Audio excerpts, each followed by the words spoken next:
আরিয়ান কণ্ঠে হতাশা নিয়ে নিজেই নিজেকে প্রশ্ন করছে, বাবা মা কেন প্রতিবারই আমার সাথে এমন করে? আমি কি এমন করেছি যে তারা আমাকে সহ্য করতে পারে না? মানছি যে তারা আমার জায়গায় মেয়ে সন্তান আশা করেছিল, কিন্তু আমি তো নিজের ইচ্ছায় দুনিয়াতে আসিনি, আল্লাহ আমাকে পাঠিয়েছে। তাহলে কেন তারা আমাকে অবহেলা করে? কেন আমাকে তাদের থেকে দূরে সরিয়ে রাখে? আরিয়ানের চোখ ভিজে আসে। সে চোখ মুছে নেয়, তারপর ঘুমিয়ে যায়। সবাই তখন ঘুমাচ্ছে। তাহলে চলুন পরিচয় পর্বটা সেরে নিই। আমি হচ্ছি, এক সেকেন্ড, আপনারা তো আর আমার পরিচয় জানতে চাননি। আমার পরিচয় তো সবাই জানেন। সরি, আমাদের আজকের নায়ক হচ্ছে আরিয়ান চৌধুরী। চৌধুরী পরিবারের ছোট ছেলে, এবার অনার্স প্রথম বর্ষে পড়ছে। তার বাবা শহরের একজন নামী ব্যবসায়ী। আরিয়ানরা দুই ভাই এক বোন। ভাই বোন দুজনেই আরিয়ানের বড়। বড় ভাই রাফির বিয়ে হয়েছে 2 বছর হলো। তাদের ঘরে মিষ্টি একটা মেয়ে হয়েছে। রাফি এখন তার বাবার সাথে ব্যবসা দেখে। আর আরিয়ানের বড় বোন নাইমা অনার্স ফাইনাল ইয়ারে পড়ছে। আরিয়ান ছোটবেলা থেকে তার পরিবারের কাছে অবহেলিত একজন। কারণটা তো আরিয়ানের মুখে শুনলেনি। তাছাড়া আরেকটা কারণ আছে, সেটা গল্পের সাথে থাকলে জানতে পারবে। আর আরেকটা কথা, এই বাড়িতে সবার কাছে আরিয়ান অবহেলিত হলেও তার ভাবি তাকে অনেক ভালোবাসে এবং নিজের ভাইয়ের মতো দেখে। আপাতত এটুকুই থাক। এখন চলুন গল্পে ফিরি। রাত তখন 1টা। চৌধুরী বাড়ির সবাই তখন গভীর ঘুমে অচেতন।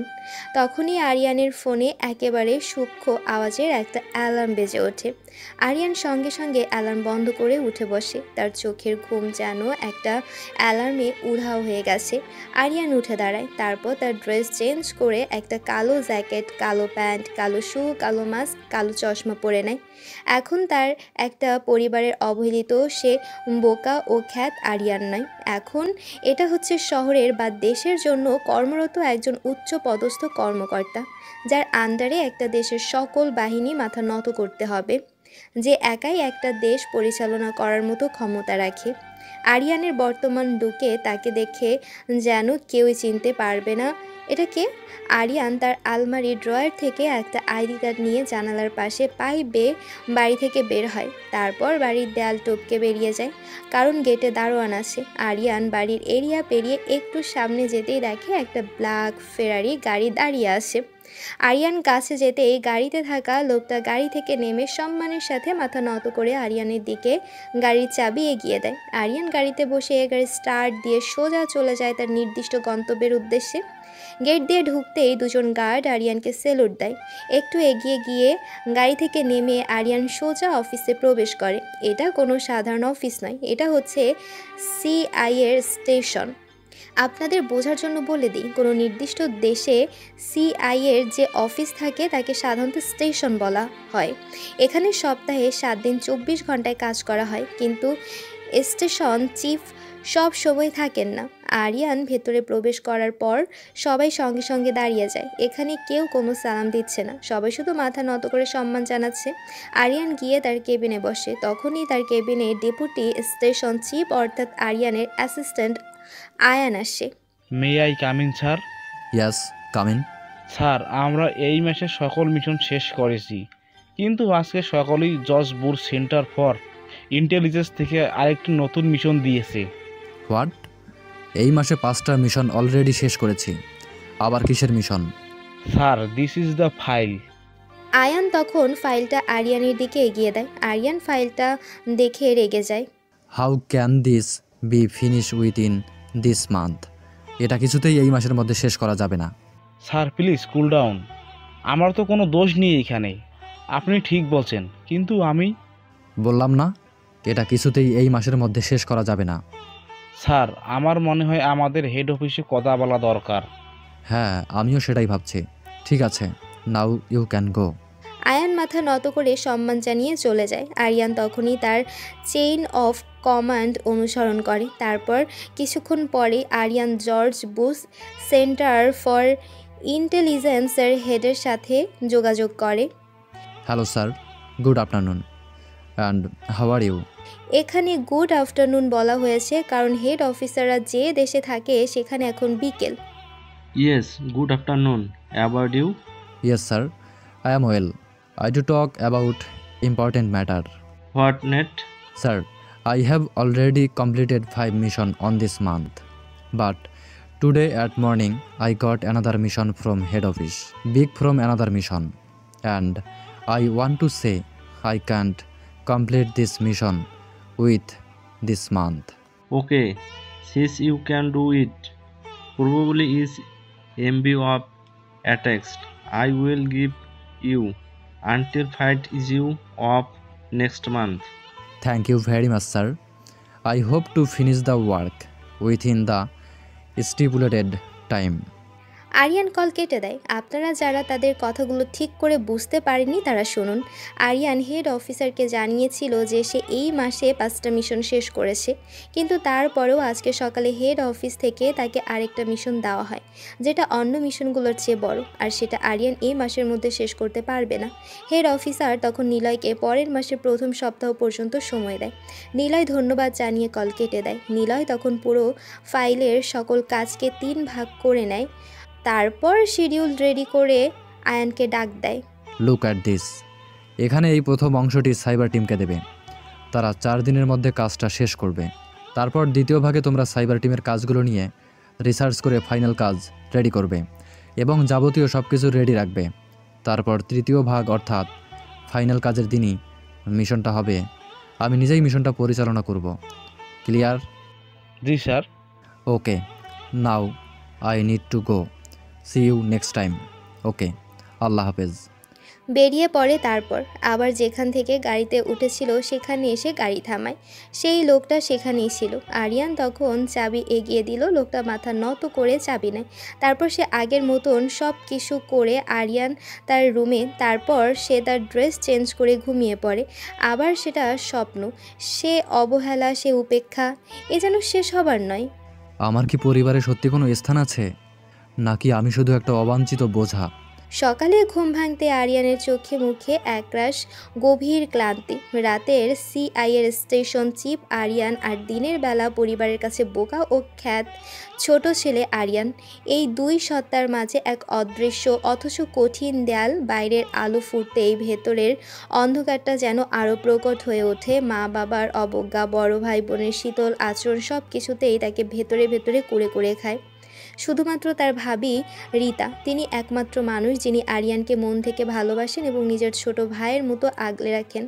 আরিয়ান বিছানা ছেড়ে উঠে আরিয়ান সামনে দাঁড়িয়ে নিজের প্রতিছবি দেখে। এই মুখটা কি সত্যি পরিবারের চোখে এত তুচ্ছ, নাকি এর আড়ালে লুকিয়ে আছে একদম শক্তি যা বাইরের কেউ জানে না?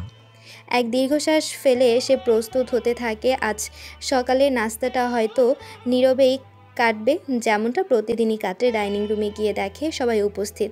বাবা মা, ভাই ভাবি, বোন, নাইমা। বাবা খবরের কাগজ পড়ছেন, মা চা বানাচ্ছে, রাফি, রীতা তাদের ছোট্ট মেয়ে টিয়ার সাথে খেলছেন, নাইমা নিজের ফোন নিয়ে ব্যস্ত।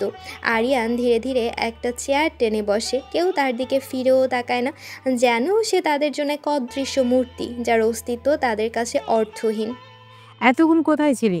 সবার তো খাওয়া হয়ে যাচ্ছে, তোর জন্য কি আর বসে থাকবে নাকি? নিজের খাবার নিজের মতো দেখিনিস। আমরা তো আর সারাক্ষণ তোর পিছনে লেগে থাকতে পারি না। এমনিতে একটা বোঝা হয়ে আছিস, তার উপরে এই নবাবী। তোর পিছনে আর কত খরচ করব আমরা? মনে হচ্ছে একটা অনাথ নিয়ে এসেছি। ঘুম থেকে উঠতে একটু দেরি হয়ে গেল মা। এই ছেলেটাকে দিয়ে কিছু হবে না।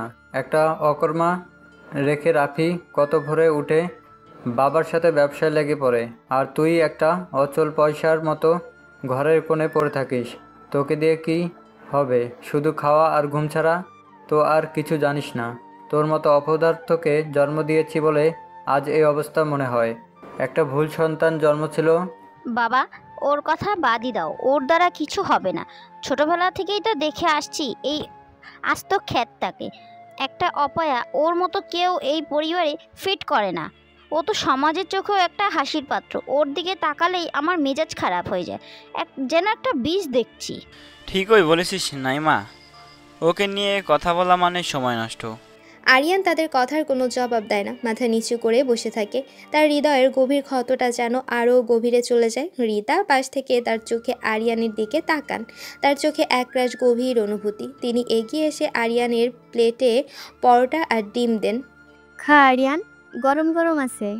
আরিয়ান কৃতজ্ঞ চোখে ভাবির দিকে তাকায়। এ একটা মানুষই যেন তার জীবনের এক ফালি আলো, এই অন্ধকারে বাড়ির একমাত্র আশ্রয়। আর ভেতরের কষ্টটা কেবল এই মানুষটাই বোঝে। নাস্তা শেষ করে আরিয়ান নিজের রুমে ফিরে আসে, ল্যাপটপ খুলে বসে। বিশ্ববিদ্যালয়ে তার এখন অনলাইন ক্লাস চলছে। ক্লাসে মনোযোগ দেওয়ার চেষ্টা করে কিন্তু মনটা অস্থির।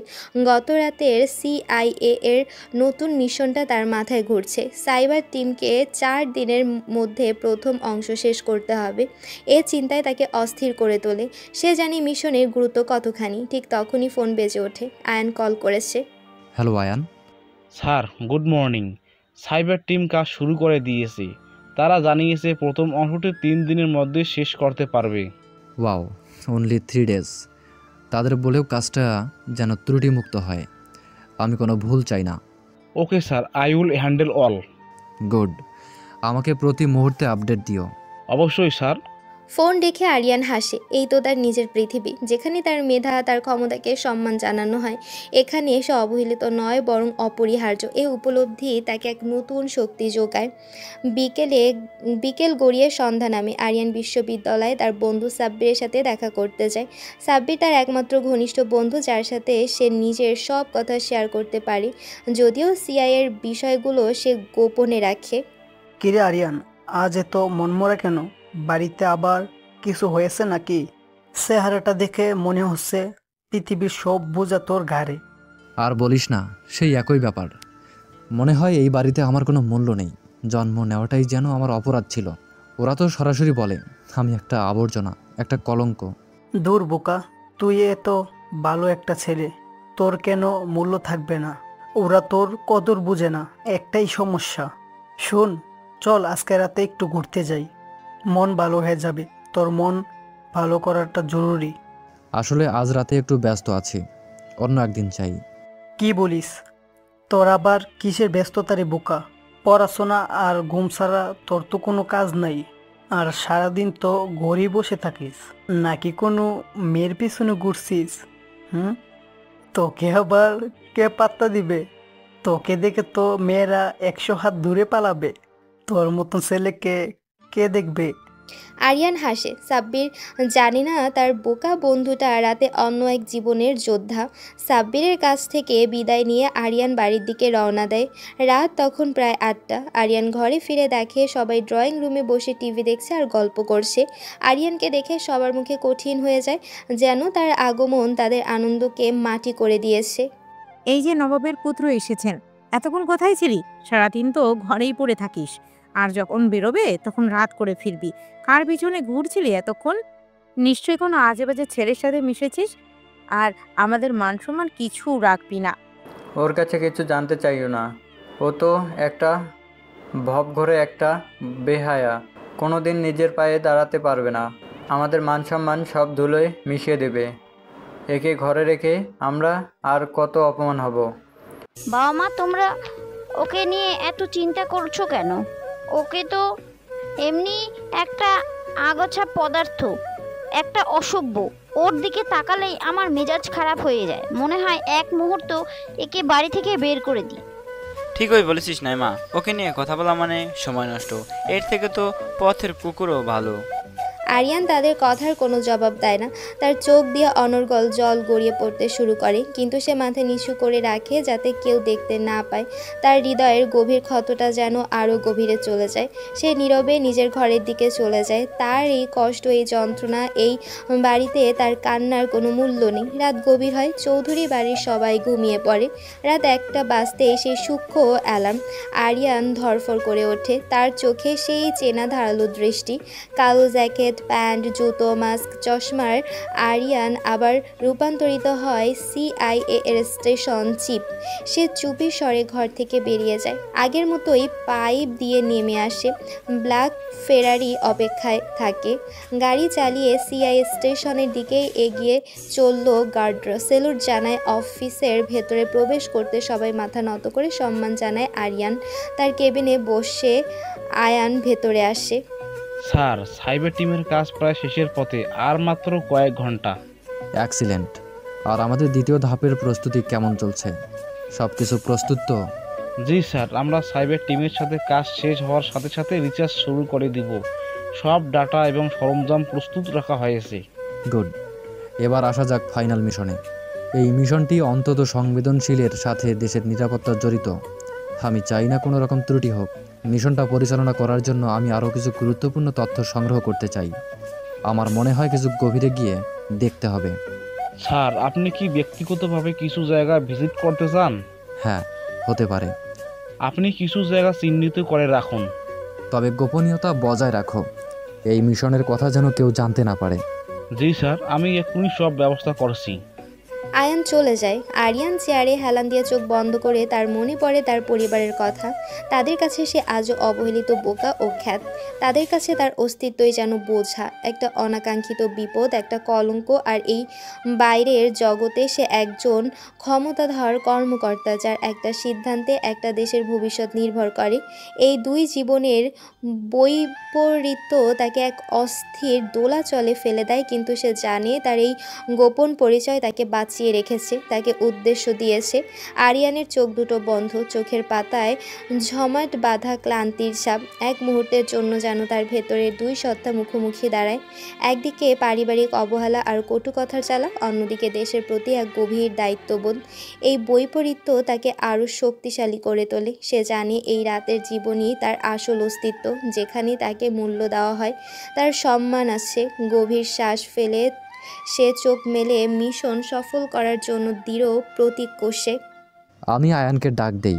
আয়ান আসলে রিসার্চ টিমকে বলো, সাইবার টিমের কাজ শেষ হওয়ার সাথে সাথেই তারা যেন দ্রুত তাদের অংশের কাজ শুরু করে। এই এক মুহূর্ত দেরি করা যাবে না। জি স্যার, আমি এখনই তাদের নির্দেশ দিচ্ছি। এ বলে আমি চলে যাই। আরিয়ান স্যার তখন ফাইলপত্র ঘেটে মিশনের খুঁটিনাটি দেখতে থাকে। এই মিশনটা কেন এত গুরুত্বপূর্ণ, কেন জর্জ বুশ সেন্টার এটা এত তড়িঘড়ি করে শেষ করতে চাইছে, তা নিয়ে সে গভীরভাবে চিন্তা করে। হঠাৎ তার মনে হয় এনশনের পেছনে হয়তো আরও কোনো বড় রহস্য লুকিয়ে আছে। পরের কয়েকটা দিন আরিয়ান স্যারের কাটালো অত্যন্ত ব্যস্ততায়। দিনের বেলা সে পরিবারের সে বোকা ও খ্যাত ছেলে যে বিশ্ববিদ্যালয়ের অনলাইন ক্লাসে মনোযোগ দেওয়ার ভান করে। রাতের বেলা সে দেশের অন্যতম ক্ষমতাধর সিআই স্টেশন চিফ, যার নির্দেশে শত শত এজেন্ট কাজ করে। পরিবারের অবহেলা আর কটুকতা তাকে আরও বেশি করে তার গোপন জীবনের দিকে ঠেলে দেয়। ভাবেই রীতা ছাড়া আর কেউ তার মনের খবর রাখে না। এক বিকেলে আরিয়ান স্যার তার ল্যাপটপে কাজ করছে। এমন সময় রীতা ভাবি তার রুমে আসে। কি করছিস আরিয়ান? এত মনোযোগ দিয়ে কি দেখছিস?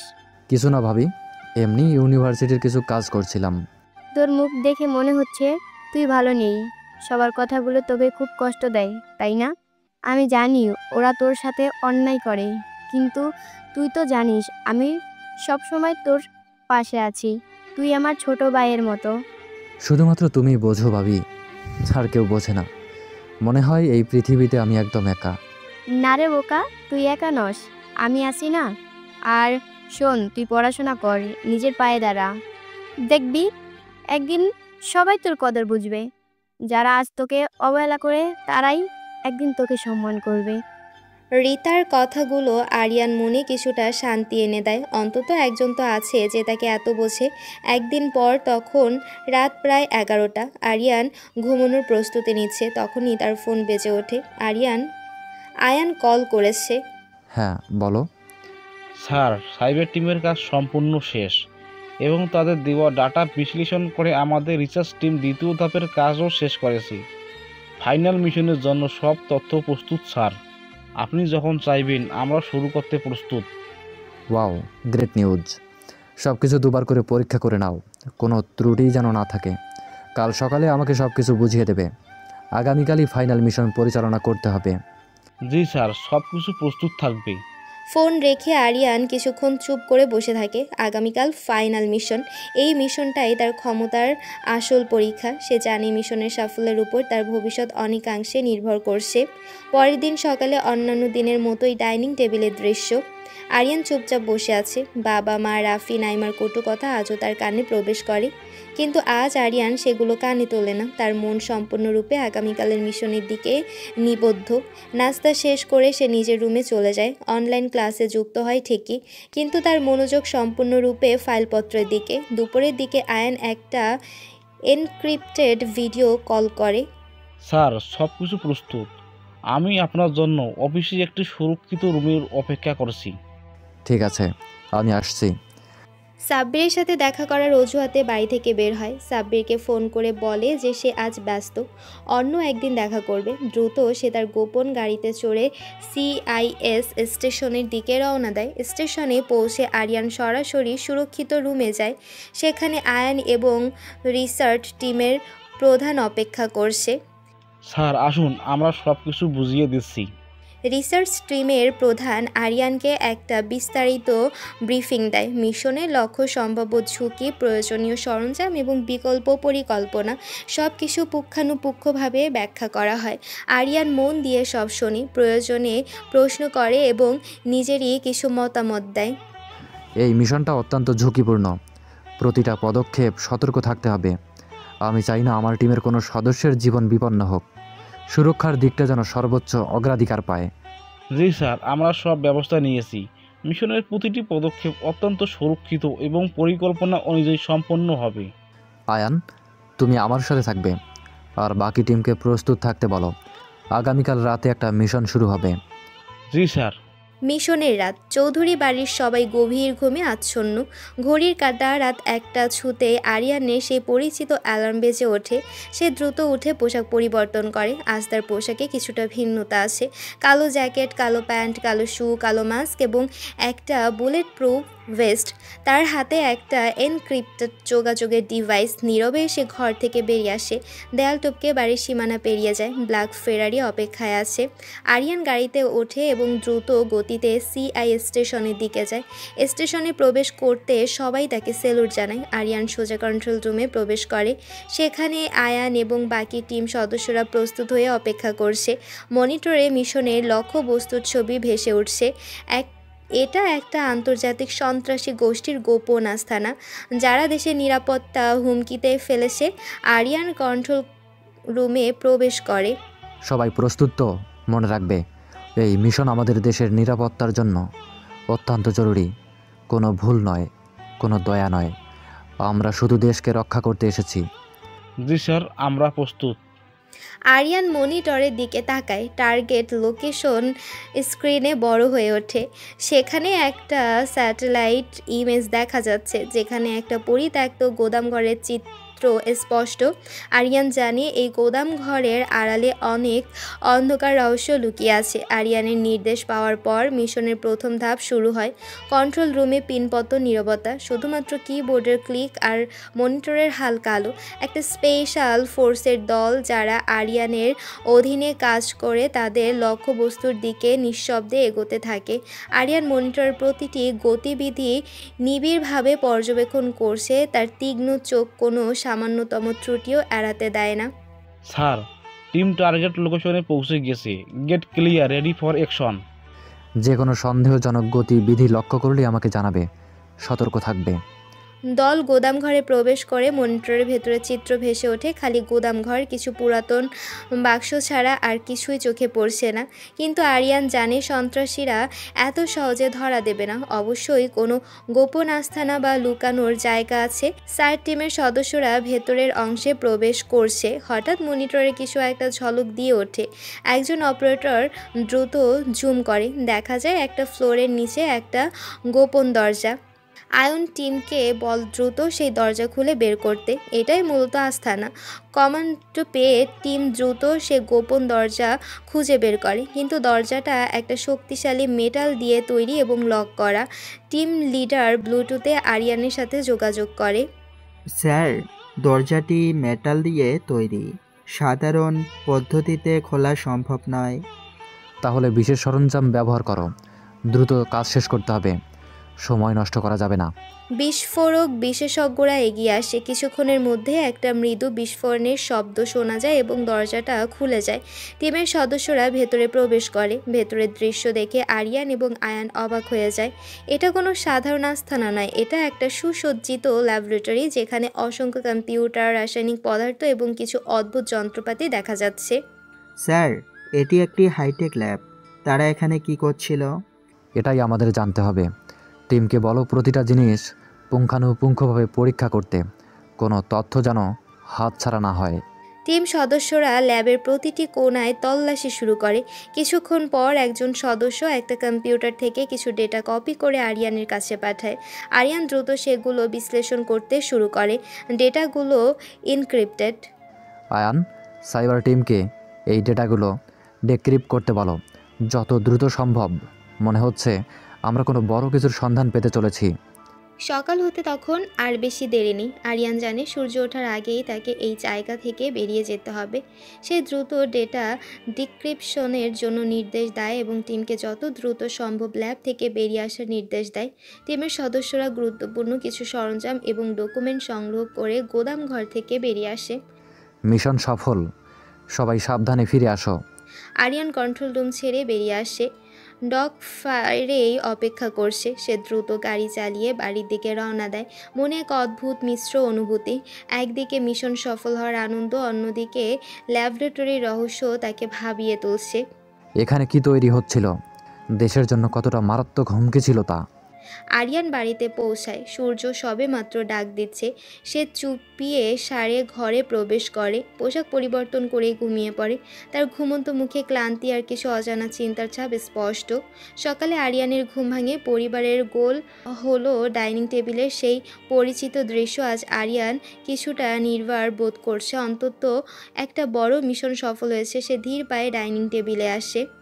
এই যে মহারাজ, ঘুম ভাঙলো বুঝি এতক্ষণে? তো সূর্য তোর মাথার উপরে উঠে গেছে, আর কত ঘুমাবি? সারাদিন পড়ে থাকিস, কোনো কাজ নেই, কর্ম নেই। ওর দ্বারা আর কিছু হবে না। একটা আস্ত অকর্মা শুধু আমাদের বোঝা হয়ে আছে। মা বাবা, ওকে নিয়ে কথা বলা মানে সময় নষ্ট। ও তো একটা ফেলনা জিনিস। আরিয়ান কোনো উত্তর দেয় না, মাথা নিচু করে বসে থাকে। রিতা এসে তার প্লেটে খাবার দেয়। খা আরিয়ান, ওনাদের কথায় কান দিস না। আজ তোকে বেশ ক্লান্ত লাগছে। হ্যাঁ ভাবি, একটু দেরি করে ঘুমিয়েছিলাম। দ্রুত নাস্তা শেষ করে নিজের রুমে আসে। ল্যাপটপ খুলে আয়ানকে ফোন করে। আয়ান, ডাটা ডিকোডের কাজ কত দূর? স্যার, ডিস্ট্রিবিউশন প্রায় শেষ। কিছুক্ষণের মধ্যে পুরো রিপোর্ট আপনার কাছে পাঠাচ্ছি। খুব ভালো, রিপোর্ট পেলেই আমাকে জানাবে, আমি অপেক্ষায় আছি। কিছুক্ষণ পর আয়ান আরিয়ানকে একটা ইনক্রিপ্টেড ফাইল পাঠায়। নিলয় দ্রুত ফাইলটা খোলে। রিপোর্টটি দেখে তার চোখ কপালে ওঠে। এই ল্যাবরেটরিতে ভয়ঙ্কর কিছু তৈরি হচ্ছিল। এটা কোনো সাধারণ সন্ত্রাসী গোষ্ঠী নয়, এটা একটা আন্তর্জাতিক সিন্ডিকেট যারা জৈব অস্ত্র তৈরি করছিল। এই অস্ত্রের লক্ষ্য ছিল দেশের অর্থনীতিকে পঙ্গু করে দেওয়া এবং ব্যাপক হারে জনজীবনকে ঝুঁকির মধ্যে ফেলা। জৈব অস্ত্র, এটা তো ভয়ঙ্কর। এর পেছনে কে বা কারা আছে? এই ডেটাগুলো আরও গভীরভাবে পরীক্ষা করতে হবে। আরিয়ান দ্রুত আয়ানকে আবার ফোন করে। আয়ান, রিপোর্টটা দেখেছো? এটা তো গুরুতর বিষয়, আমাদের এখনই হেড অফিসকে জানাতে হবে। হ্যাঁ স্যার, আমি রিপোর্ট দেখেছি। আমিও সেটাই ভাবছিলাম। এমন মারাত্মক তথ্যের জন্য হেড অফিসের দ্রুত পদক্ষেপ নেওয়া উচিত। ঠিক আছে, আমি এখন হেড অফিসারকে ফোন করছি। তুমি মিশনের পরবর্তী পদক্ষেপের জন্য প্রস্তুত থাকো, আমাদের আরও গভীরে যেতে হবে। আরিয়ান তার চেইন অফ কমান্ড অনুসরণ করে জর্জ বুফ সেন্টার ফর ইন্টেলিজেন্স হেড অফিসারের সাথে যোগাযোগ করে। Hello sir, good afternoon. Yes, good afternoon. Urgent matter sir, you have successfully completed last mission, but what we found extremely disturbing. Discovered secret lab developing biological offence. What biological weapon are you, Sergeant Agent? Yes, sir. Data is conclusive, highly sophisticated operation involving international syndicate. We have managed retrieve critical data and it along large scale tack into crippling nation this. Yes, here more seriously, you intercepted Agent Ahmed since everything you had done brilliant job in uncovering this. I immediately dispatched a high level team you station analyzation. Date further you lobby in sense of leading of follow up. Investigation you probability is to identify mastermind behind this operation. You revise understand. Understand, sir. I will ensure everything handled thought most urgency. Excellent. I lobby constant contact not lets information. Anyone outside your immediate trusted circle. Nation security depends on. Aryan call কেটে দেয়, তার মুখমণ্ডল গভীর হয়ে ওঠে। আপনারা অনেকে হয়তো ঠিক বুঝতে পারছেন না, আপনাদের বুঝিয়ে দেই চলুন। আরিয়ান হেড অফিসারকে ফোন করে জানায় তারা একটা গোপন জৈব অস্ত্রের ল্যাব খুঁজে পেয়েছে, যা একটা আন্তর্জাতিক সিন্ডিকেট পরিচালনা করছিল। হেড অফিসার চিহ্নিত হয়ে আরিয়ানকে এই তদন্তের নেতৃত্ব দিতে বলেন এবং গোপনীয়তা বজায় রাখেননি নির্দেশ দেয়। দেশের নিরাপত্তা এখন আরিয়ানের হাতে। এবার গল্পে ফিরি। এই মিশনটা এখন আরও জটিল হয়ে গেছে। শুধু একটা সন্ত্রাসী গোষ্ঠী নয়, এটা একটা আন্তর্জাতিক সিন্ডিকেট যারা দেশের নিরাপত্তার জন্য এক বিরাট হুমকি। এই মিশনের সাথে তার নিজের জীবনও জড়িয়ে আছে, আর ব্যক্তিগত জীবনের অবহেলা এবং এই গোপন পেশার বিশাল দায়িত্বের মধ্যে এক নতুন সংঘাত শুরু হয়েছে। সে কি পারবে বিশাল হুমকির মোকাবেলা করে দেশের নিরাপত্তা নিশ্চিত করতে? আর এই মিশনের পেছনে কি এমন কিছু আছে যা আরিয়ানের নিজের জীবনকে আরও গভীরে টেনে নেবে? আরিয়ানের সামনে এখন কি চ্যালেঞ্জ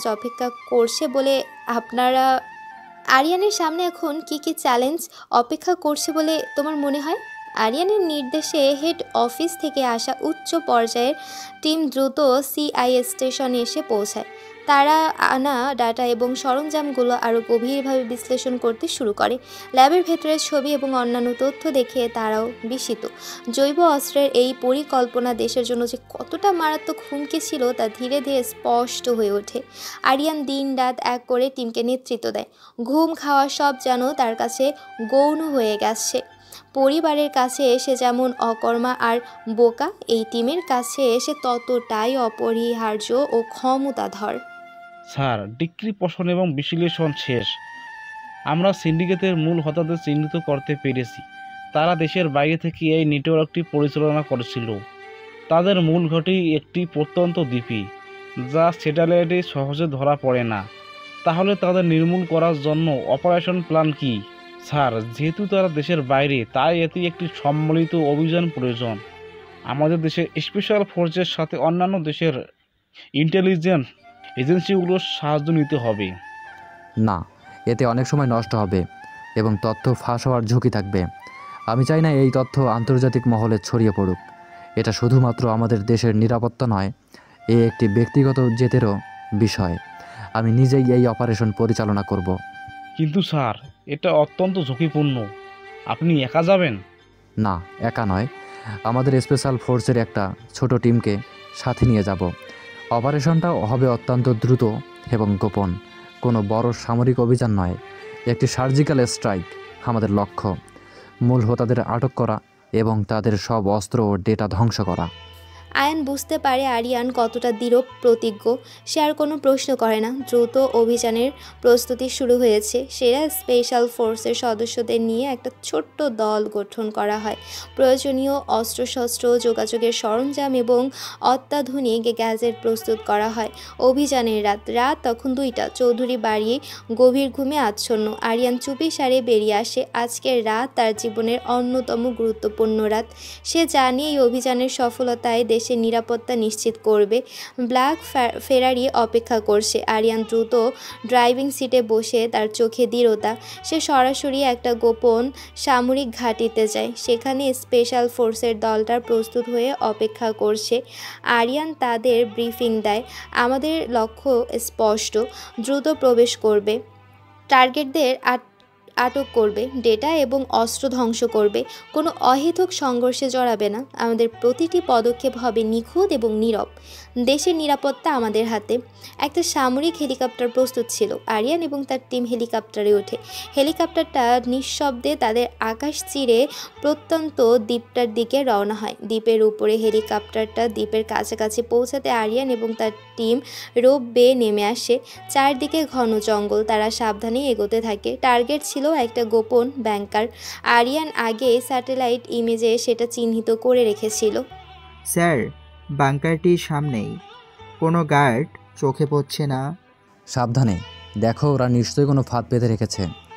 তারা ব্যাংকারের কাছাকাছি পৌঁছাতে হঠাৎ করে ব্যাংকারের ভেতর থেকে কয়েকজন গার্ড বেরিয়ে আসে। তারা আধুনিক অস্ত্রে সজ্জিত। আরিয়ান কোনো দেরি না করে তার অস্ত্র বের করে। স্পেশাল ফোর্সের টিমও প্রস্তুত ছিল।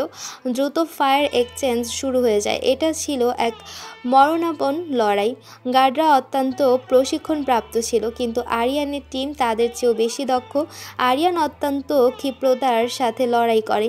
সেই শুধু একজন স্টেশন চিফ নয়, একজন অত্যন্ত দক্ষ যোদ্ধা।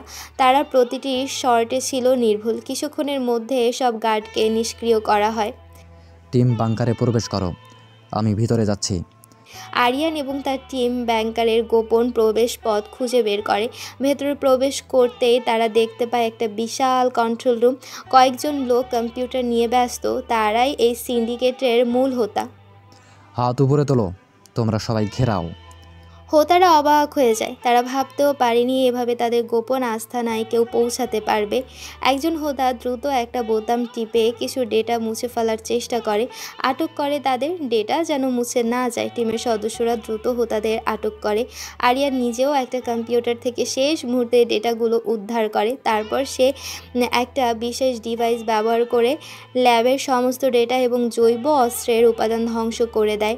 ব্যাংকার থেকে ধোঁয়া বের হতে থাকে। Mission successful first. আমরা তাদের আটক করেছি এবং তাদের পরিকল্পনা ধ্বংস করেছি। দ্রুত এখান থেকে বেরিয়ে এসো। আরিয়ান এবং তার টিম আটককৃত হোতাদের নিয়ে দ্রুত ব্যাংকার থেকে বেরিয়ে আসে।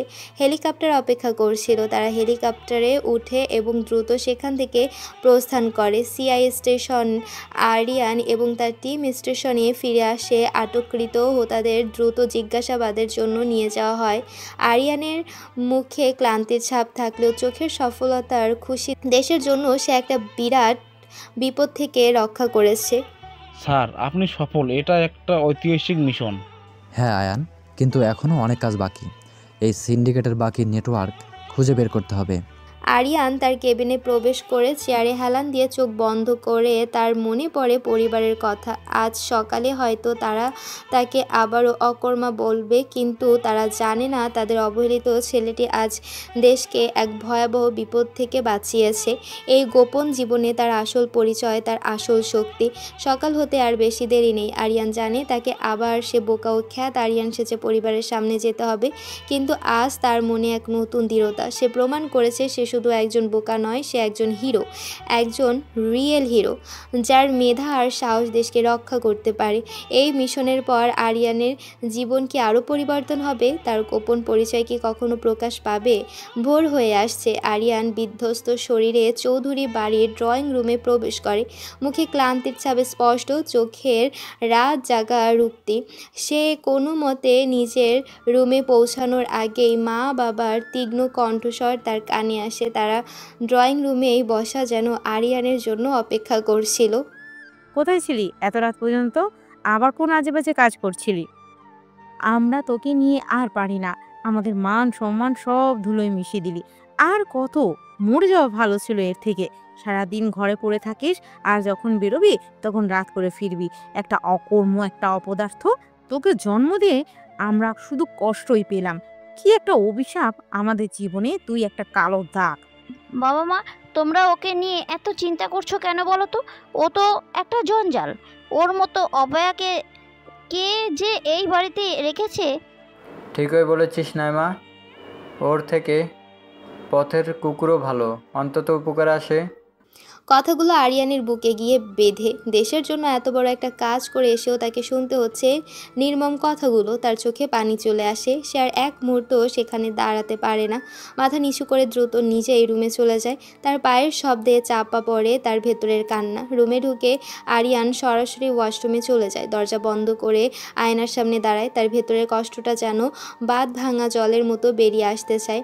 আরিয়ান নিজের প্রতিচ্ছবির দিকে তাকায়। অস্পষ্টভাবে বিড়বিড় করে বলে, কেন কেন তোমরা আমার সাথে এমন করো? আমি তো নিজের ইচ্ছে দুনিয়ায় আসিনি। তোমরা মেয়ে সন্তান চেয়েছিলে, তার জন্য কি আমি দায়ী? আমি তো কোনো অপরাধ করিনি। শুধু তোমাদের অবহেলা পেয়ে বড় হয়েছি। প্রতি মুহূর্তে তোমাদের ঘৃণার শিকার হয়েছি। আরিয়ানের চোখ দিয়ে অনর্গল জল গড়িয়ে পড়ছে। সে তার হাত দিয়ে মুখ ঢাকে। তোমরা আমাকে অকর্মা বলো, অপদার্থ বলো, কিন্তু তোমরা জানো না আমি কে। তোমরা জানো না গতকাল রাতে আমি কি করেছি। দেশের জন্য, তোমাদের সুরক্ষার জন্য আমি নিজের জীবন বাজি রেখেছিলাম। যে দেশকে তোমরা ঘৃণা করো, যে দেশকে তোমরা সম্মান করো না, সেই দেশের জন্য আমি লড়াই করেছি। আর তোমরা আমাকে অভিশাপ বলো, কালো দাগ বলো। দেয়ালে হেলান দিয়ে বসে পড়ে, কাঁদতে থাকে। আমার কি এই পরিবারের সত্যি কোনো স্থান নেই? আমি কি শুধু একটা বোঝা? যদি আমি না থাকতাম তাহলে কি তোমরা খুশি হতে? হয়তো তাই, হয়তো আমি না থাকলে তোমরা শান্তিতে থাকতে। তার গলা রুদ্ধ হয়ে আসা, তার ভেতরে চাপা কষ্টগুলো যেন বাঁধ ভেঙে বেরিয়ে আসছে। যে মানুষটা দেশের জন্য এত বড় ঝুঁকি নিতে পারে, সে তার নিজের পরিবারের কাছে এত অসহায়। আরিয়ান কিছুক্ষণ সেখানে চুপচাপ বসে থাকে। তার ভেতরের কষ্টগুলো যেন তাকে শেষ করে দিতে চাইছে, কিন্তু সে জানে তাকে বাঁচতে হবে, কারণ তার কাঁধে আরও অনেক বড় দায়িত্ব। তার এই গোপন জীবনে তাকে শক্তি যোগায়। সে চোখ মুছে নিজেকে সংযত করার চেষ্টা করে। এই কাটা ভরা জীবন থেকে সে পালাতে পারবে না। তাকে এই বাস্তবতাকে মেনে নিতে হবে। বাইরে সে পরিবারের অবহেলিত ছেলে, আর ভেতরে সে দেশের এক অদম্য যোদ্ধা। আরিয়ানের এই মানসিক অবস্থা তার ভবিষ্যতের সিদ্ধান্তগুলোকে কী প্রভাব ফেলবে বলে আপনাদের মনে হয়? ওয়াশরুম থেকে বেরিয়ে আরিয়ান নিজেকে কিছুটা স্বাভাবিক করার চেষ্টা করে। আয়নার সামনে দাঁড়িয়ে গভীর শ্বাস নেয়। ভেতরে ক্ষতটা দগদগে থাকলেও বাইরের আবরণটা তাকে ধরে রাখতে হবে। এই মুহূর্তে তাকে নিজেকে শক্ত রাখতে হবে, কারণ দেশের জন্য তার আরও অনেক কিছু করার আছে। সে জানে পরিবারের কাছে তার কোনো মূল্য নেই, কিন্তু তার গোপন জগতে সে অপরিহার্য। নিজেকে কিছুটা শান্ত করে সে রুম থেকে বের হয়। দুপুর গড়িয়ে বিকেল হয়। ইউনিভার্সিটি থেকে একটা ইমেল আসে। আগামীকালের ক্লাসের শিডিউল পরিবর্তন হয়েছে এবং একটা নতুন সেমিনারের ঘোষণা দেওয়া হয়েছে। সেমিনারের বিষয়বস্তু দেখে আরিয়ান চোখ আটকে যায়। Cyber security in the modern world, challenge and solution. বিষয়বস্তুটা তার বর্তমান পেশার সঙ্গে সরাসরি সম্পর্কিত। আরিয়ান ভাবল সেমিনারে হয়তো নতুন কিছু শেখার সুযোগ হবে, অথবা এমন কিছু তথ্য মিলবে যা তার চলমান তদন্তের সহায়তা হতে পারে। সন্ধ্যায় আরিয়ান সাব্বিরের সাথে দেখা করতে চায়। সাব্বির আরিয়ানের মন খারাপ দেখে চিহ্নিত। কিরে আরিয়ান, আজকেও এত মনমরা? বাড়িতে আবারও কিছু হয়েছে নাকি? আর বলিস না, সেই একই ব্যাপার। মনে হয় আমার জন্মটাই ভুল ছিল। দূর বোকা, এত নেগেটিভ কথা বলিস না। শোন, কাল আমাদের ইউনিভার্সিটিতে একটা সেমিনার আছে সাইবার সিকিউরিটি নিয়ে। চল যাই। তোর তো আবার কম্পিউটার গ্যাজেট নিয়ে আগ্রহ আছে, কাজে দেবে। হ্যাঁ, আমিও দেখেছি, যাবও ভেবেছিলাম। চল তাহলে কাল একসাথে যাব। এই তো চাই, তোর মন ভালো করাটা জরুরি। পরদিন সকালে আরিয়ান আর সাব্বির ইউনিভার্সিটির অডিটোরিয়ামের দিকে রওনা হয়। অডিটোরিয়াম তখন লোকে লোকারণ্য।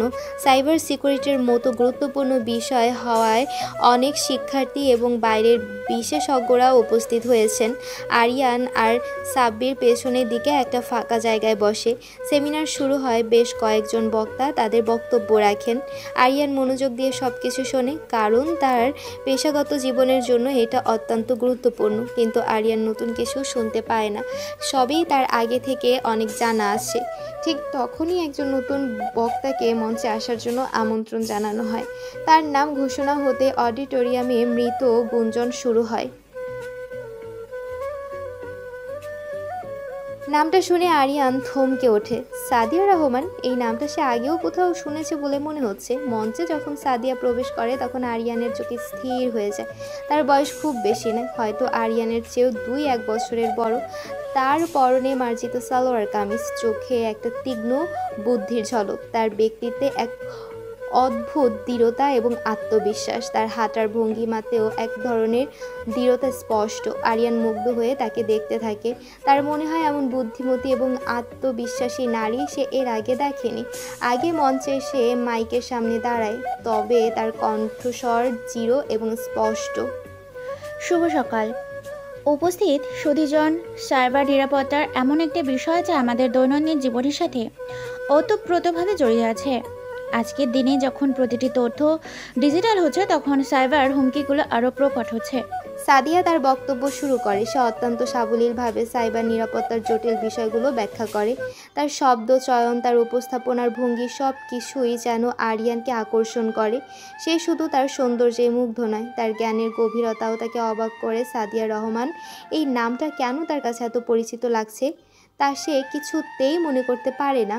তার মনে এক অদ্ভুত অনুভূতি কাজ করতে থাকে। এই নারী কি তার গোপন জীবনের সাথে কোনোভাবে যুক্ত, নাকি এটা শুধু একটা কাকতালীয় ব্যাপার?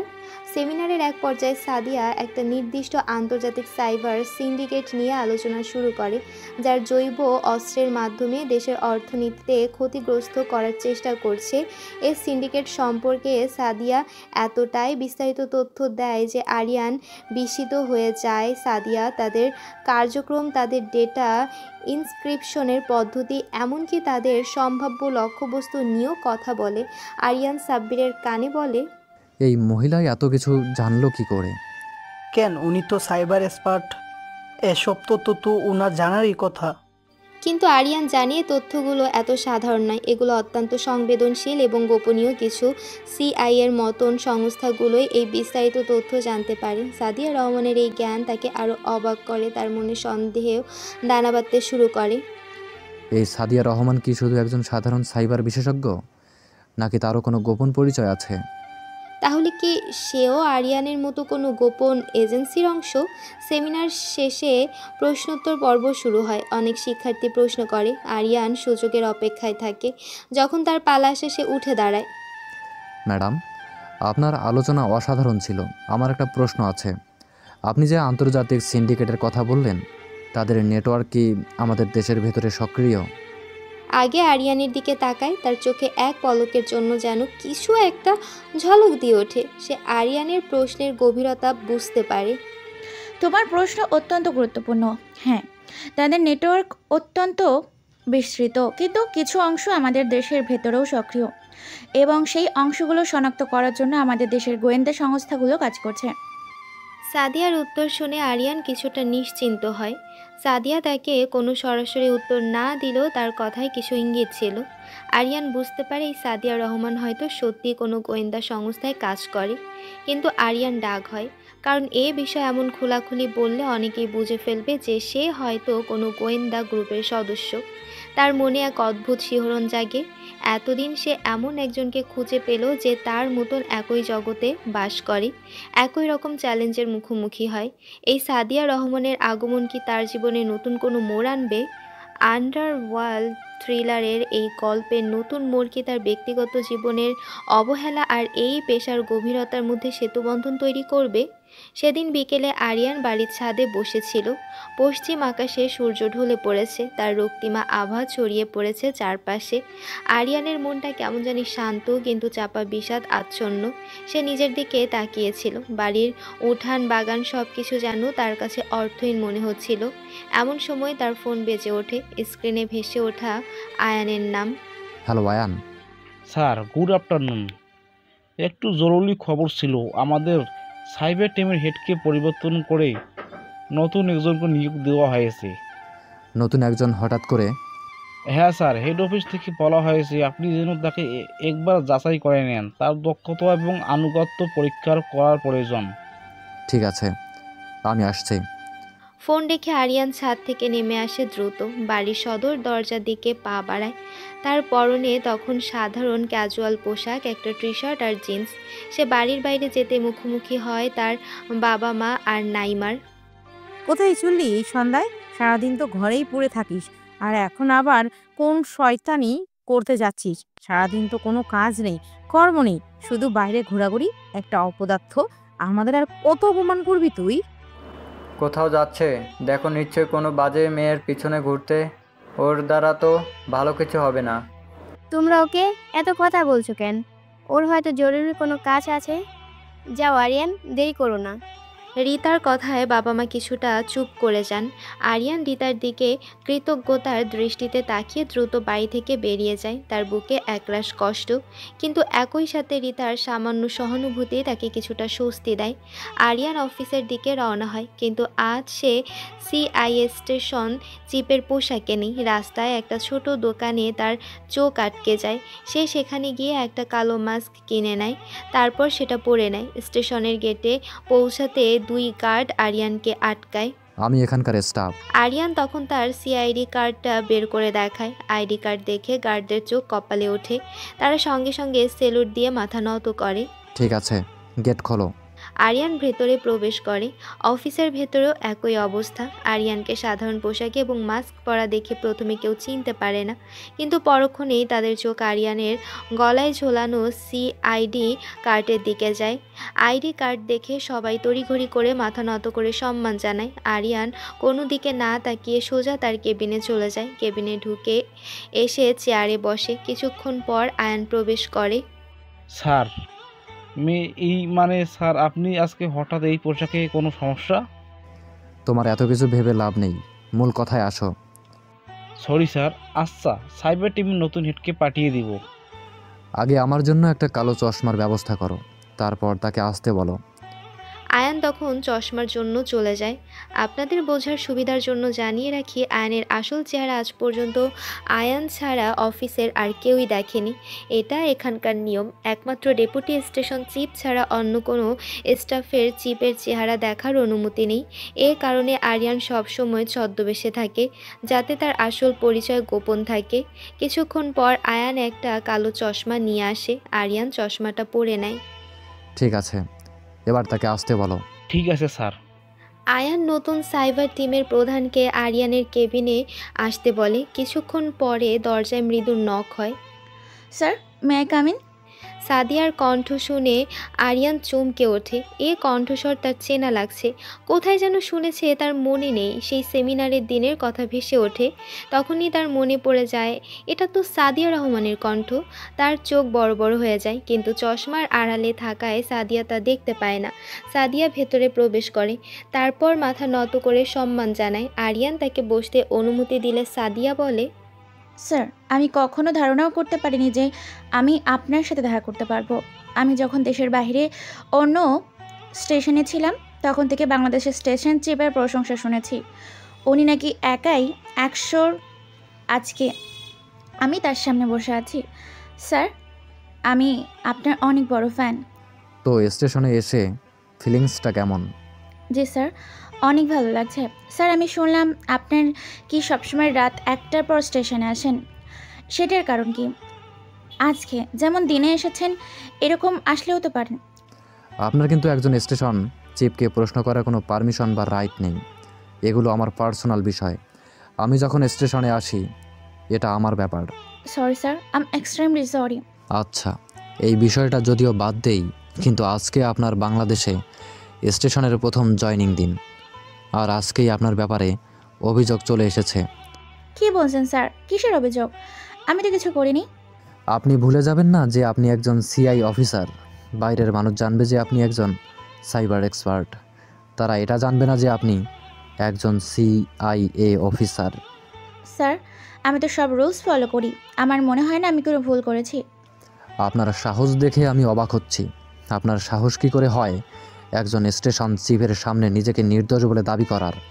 সরি স্যার, আমি আবারও ক্ষমা চাচ্ছি। আসলে কেউ আমার ব্যাপারে ভুল বললে আমার রাগ উঠে যায়। ও রিয়েলি? আপনার মনে হয় আমি ভুল বলছি? স্যার, আমি কি করেছি সেটা বলুন প্লিজ। আপনি আজকে ঢাকা বিশ্ববিদ্যালয়ে গিয়েছিলেন একটি প্রোগ্রামে। আপনি যে কোনো প্রোগ্রামে যেতে পারেন, এতে কোনো সমস্যা নেই, কিন্তু আপনি প্রোগ্রামে গিয়ে কি বলবেন সেটা খেয়াল রাখতে। যেমন আজকে আপনি সেখানে বিষয়টা বললেন, সেটা অনেকেই জানে যে এই বিষয়টা সিআইএস সমাধান করেছে, আর এই সম্পর্কিত তথ্য শুধু সিআইএ মেম্বারদের কাছেই আছে। তো এখানে তো আপনি বলতে গেলে সবার সামনে প্রায় বলেই ফেললেন যে আপনি একজন সিআইএ মেম্বার। সাদিয়া এতক্ষণ সবটা শুনছিল। সে বুঝতে পারে যে ভুলটা তারই ছিল। অন্যদিকে সে অবাক হয় যে স্যার এটা জানলো কিভাবে, কিন্তু সে প্রশ্ন করে না, কারণ স্টেশন চিফকে প্রশ্ন করার রুলস নেই। আমি সত্যিই ভুল করেছি স্যার, আমি ক্ষমা চাচ্ছি। আচ্ছা, একটা ব্যাপার দেখুন তো, এখানে আসছেন যাবৎ কতবার সরি বলেছেন? সরি থেকে কি সব সমাধান হয়েছে? সাদিয়া এখন চুপ করে আছে, কারণ তার কাছে এখন বলার মতো কোনো ভাষা নেই। এখন চুপ করে আছেন কেন? কি শিখেছেন এতদিন ট্রেনিং করে? এত পড়াশোনা করে সামান্য এসব জিনিস কত বড় সমস্যা সৃষ্টি করতে পারে সেটা কি আপনার ধারণা আছে? সাদিয়া এখনও চুপ, তার চোখে প্রায় পানি চলে এসেছে। এর জন্য আপনাকে বড় ধরনের শাস্তি দিতে পারতাম, কিন্তু একটি কারণে মাফ করলাম। আপনি এখন যেতে পারেন, বাট খেয়াল রাখবেন, don't do the same mistake next time. Sadia মাথা নেড়ে দ্রুত কেবিন থেকে বেরিয়ে যায়। সাদিয়া কান্না করছিল। সাদিয়ার চোখে পানি দেখে আরিয়ানের অনেক খারাপ লাগে, কিন্তু একজন স্টেশন চিফ হিসেবে এটা তার দায়িত্ব ছিল। দৃশ্য পরিবর্তন হচ্ছে রাতে সাদিয়ার বাড়িতে। সাদিয়া বিছানায় শুয়ে আজকের ঘটনাটা মনে করছিল, তার চোখ তখনও ভেজা। সাদিয়া নিজে নিজে বলে, আসলে তো আমার ভুলটার জন্য স্যার আমাকে বড় কোনো শাস্তি দিতে পারতো, কিন্তু উনি যে বললেন এটার কারণে আমাকে মাফ করেছেন, সেটার কি কারণ? আর ওনার কণ্ঠটাও কেমন জানি চেনা চেনা লাগছিল। এত কঠোর মানুষ, কিন্তু কণ্ঠটা শুনে কেমন জানি পরিচিত লাগছিল। কেন এমন মনে হলো? সাদিয়া এসব ভাবতে ভাবতে ঘুমিয়ে পড়ে। অন্যদিকে আরিয়ান তার কেবিনে একা বসে আছে। তার মনেও সাদিয়ার কথা ঘুরছে। সে জানে সাদিয়া একজন প্রতিভাবান কর্মকর্তা, কিন্তু তার আবেগ প্রবণতা কিছুটা বেশি। তবে সাদিয়াকে সরাসরি বকা দিতে গিয়ে তার নিজেরও খারাপ লেগেছে। কেন এমন হলো? কেন সে তার সাথে এত কঠোর হলো, যখন সে নিজেও পারিবারিক অবহেলার শিকার? সাদিয়ার চোখে পানি দেখে তার ভেতরটাও কেমন জানি মোচড় দিয়ে উঠেছিল। আরিয়ান আর সাদিয়ার মধ্যে এই প্রথম সাক্ষাৎকারের পর তাদের সম্পর্ক কোন দিকে এগোবে বলে আপনাদের মনে হয়? দিন গড়িয়ে যাচ্ছিল। সাদিয়া তার কাজে মনোযোগী হওয়ার চেষ্টা করে, কিন্তু স্টেশন চিপের কথাগুলো তার কানে বাজতে থাকে। একটা কারণে মাফ করলাম, এ কারণটা কি? আর তার কণ্ঠ কেন এত চেনা লাগছিল? অন্যদিকে আরিয়ানও সাদিয়াকে নিয়ে ভাবে, মেয়েটা প্রতিভাবান, কিন্তু তার আবেগকে নিয়ন্ত্রণ করতে শিখতে হবে। এই দুই গোপন যোদ্ধা তাদের নিজ নিজ কর্মস্থলে ব্যস্ত থাকে, তাদের ব্যক্তিগত জীবনের চাপা কষ্টগুলো একপাশে রেখে। এক দুপুরে চৌধুরী বাড়ির পরিস্থিতি উত্তপ্ত হয়ে ওঠে। আরিয়ানের বাবা আদনান সাহেব তার অফিসের একটা গুরুত্বপূর্ণ আর্থিক লেনদেন নিয়ে খুবই চিন্তিত ছিলেন। কিছু ভুল তথ্য তাকে বিভ্রান্ত করে। তার মনে হয় কেউ হয়তো তাদের পারিবারিক ব্যবসায় ক্ষতি করার চেষ্টা করছে, আর তার সব সন্দেহ এসে পড়ে আরিয়ানের উপরে। আরিয়ান, এই মুহূর্তে আমাদের সামনে আয়। আরিয়ান তার রুমে ল্যাপটপে অফিসের কিছু কাজ করছিল। বাবার চিৎকারে সে দ্রুত নিচে নামে। ড্রয়িং রুমে বাবা, মা, রাফি, নাইমা সবাই জড়ো হয়েছে। সবার চোখে রাগ আর অবিশ্বাস। বাবা, কি বলছেন এসব? আমি এমন কোনো কিছু করিনি। আমি কেন করব? আর অভিনয় করিস না, তুই তো আমাদের জন্ম থেকেই অভিশাপ। আমরা জানতাম তুই আমাদের সর্বনাশ করবি, তুই আমাদের সব স্বপ্ন শেষ করে দিয়েছিস। ও তো এমনই একটা লোভী, একটা অপদার্থ। ওর দ্বারা ভালো কিছু আশা করাই যায় না। বাবার ব্যবসার ক্ষতি করার জন্য ওর চেয়ে বড় শত্রু আর কে হতে পারে? বিশ্বাস করুন বাবা, আমি নির্দোষ। আমি এমন কোনো কাজ করিনি। কে আপনাকে এসব বলেছে আমি জানি না কি হয়েছে, কিন্তু আমি এর সাথে জড়িত নই। আরিয়ানের বাবা কোনো কথা শুনতে রাজি নন। তার চোখ রাগে লাল হয়ে গেছে। আর কোনো কথা নয়, তুই আমাদের সর্বনাশ করেছিস। আরিয়ানের বাবা আরিয়ানের দিকে তেড়ে আসে। হঠাৎ রিতা সামনে এসে দাঁড়ায়। বাবা থামুন, আরিয়ান এমন কাজ করতে পারে না। আপনারা ওকে কেন বিশ্বাস করছেন না? ও তো নির্দোষ বলছে।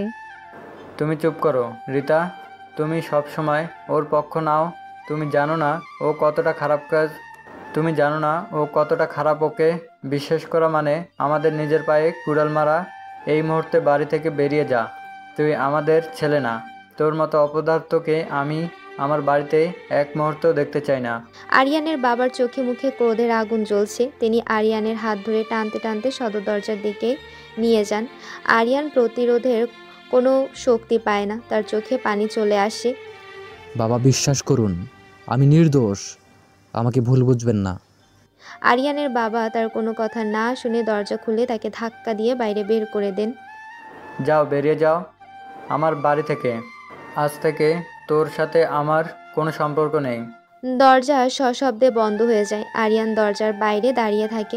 তার চোখ দিয়ে অনর্গল জল গড়িয়ে পড়ছে। সে বিশ্বাস করতে পারছিল না যে পরিবারের জন্য সে এত কিছু করেছে, সেই পরিবারই তাকে আজ রাস্তায় বের করে দিল।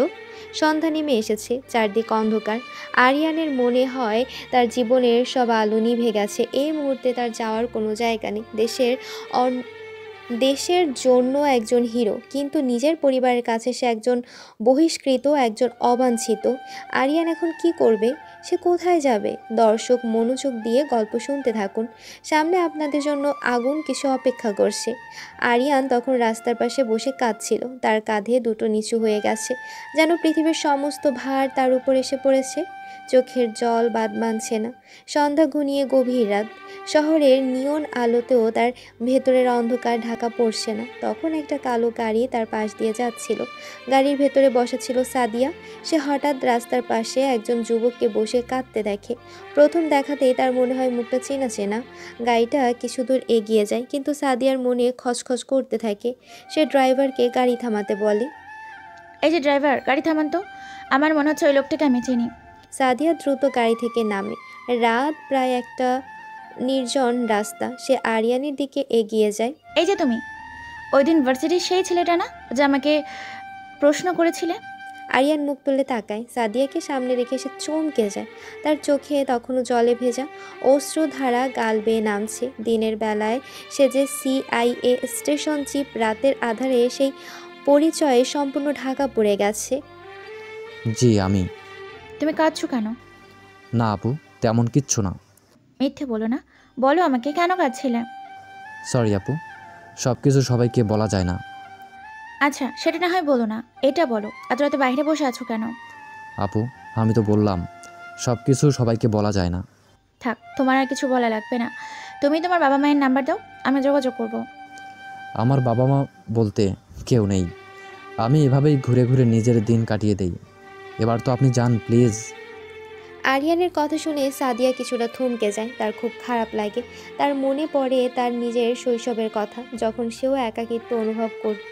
সে তখন আরিয়ানের দিকে তাকিয়ে কোমল কণ্ঠে বলে, আচ্ছা তুমি এখন এসো আমার সাথে। কিন্তু কোথায়? আমার বাড়িতে। না আপু, আমি কোথাও যেতে পারবো না।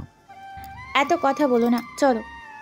আপু আপনাকে আমি চিনি না, তাহলে কিভাবে আপনার সাথে যাই বলুন? এই যে তুমি আমাকে আপু বললে, এইভাবেই যাবে, চলো। কিন্তু আপু আপনার বাবা মা কি বলবে? তোমাকে এত কিছু ভাবতে হবে না, চলো তো। আরিয়ান কিছুক্ষণ ইতস্ত করে। সে কোনো মতে রাজি হতে চায় না, কারণ তার গোপন জীবনের কারণে সে কাউকে বিশ্বাস করতে পারে না।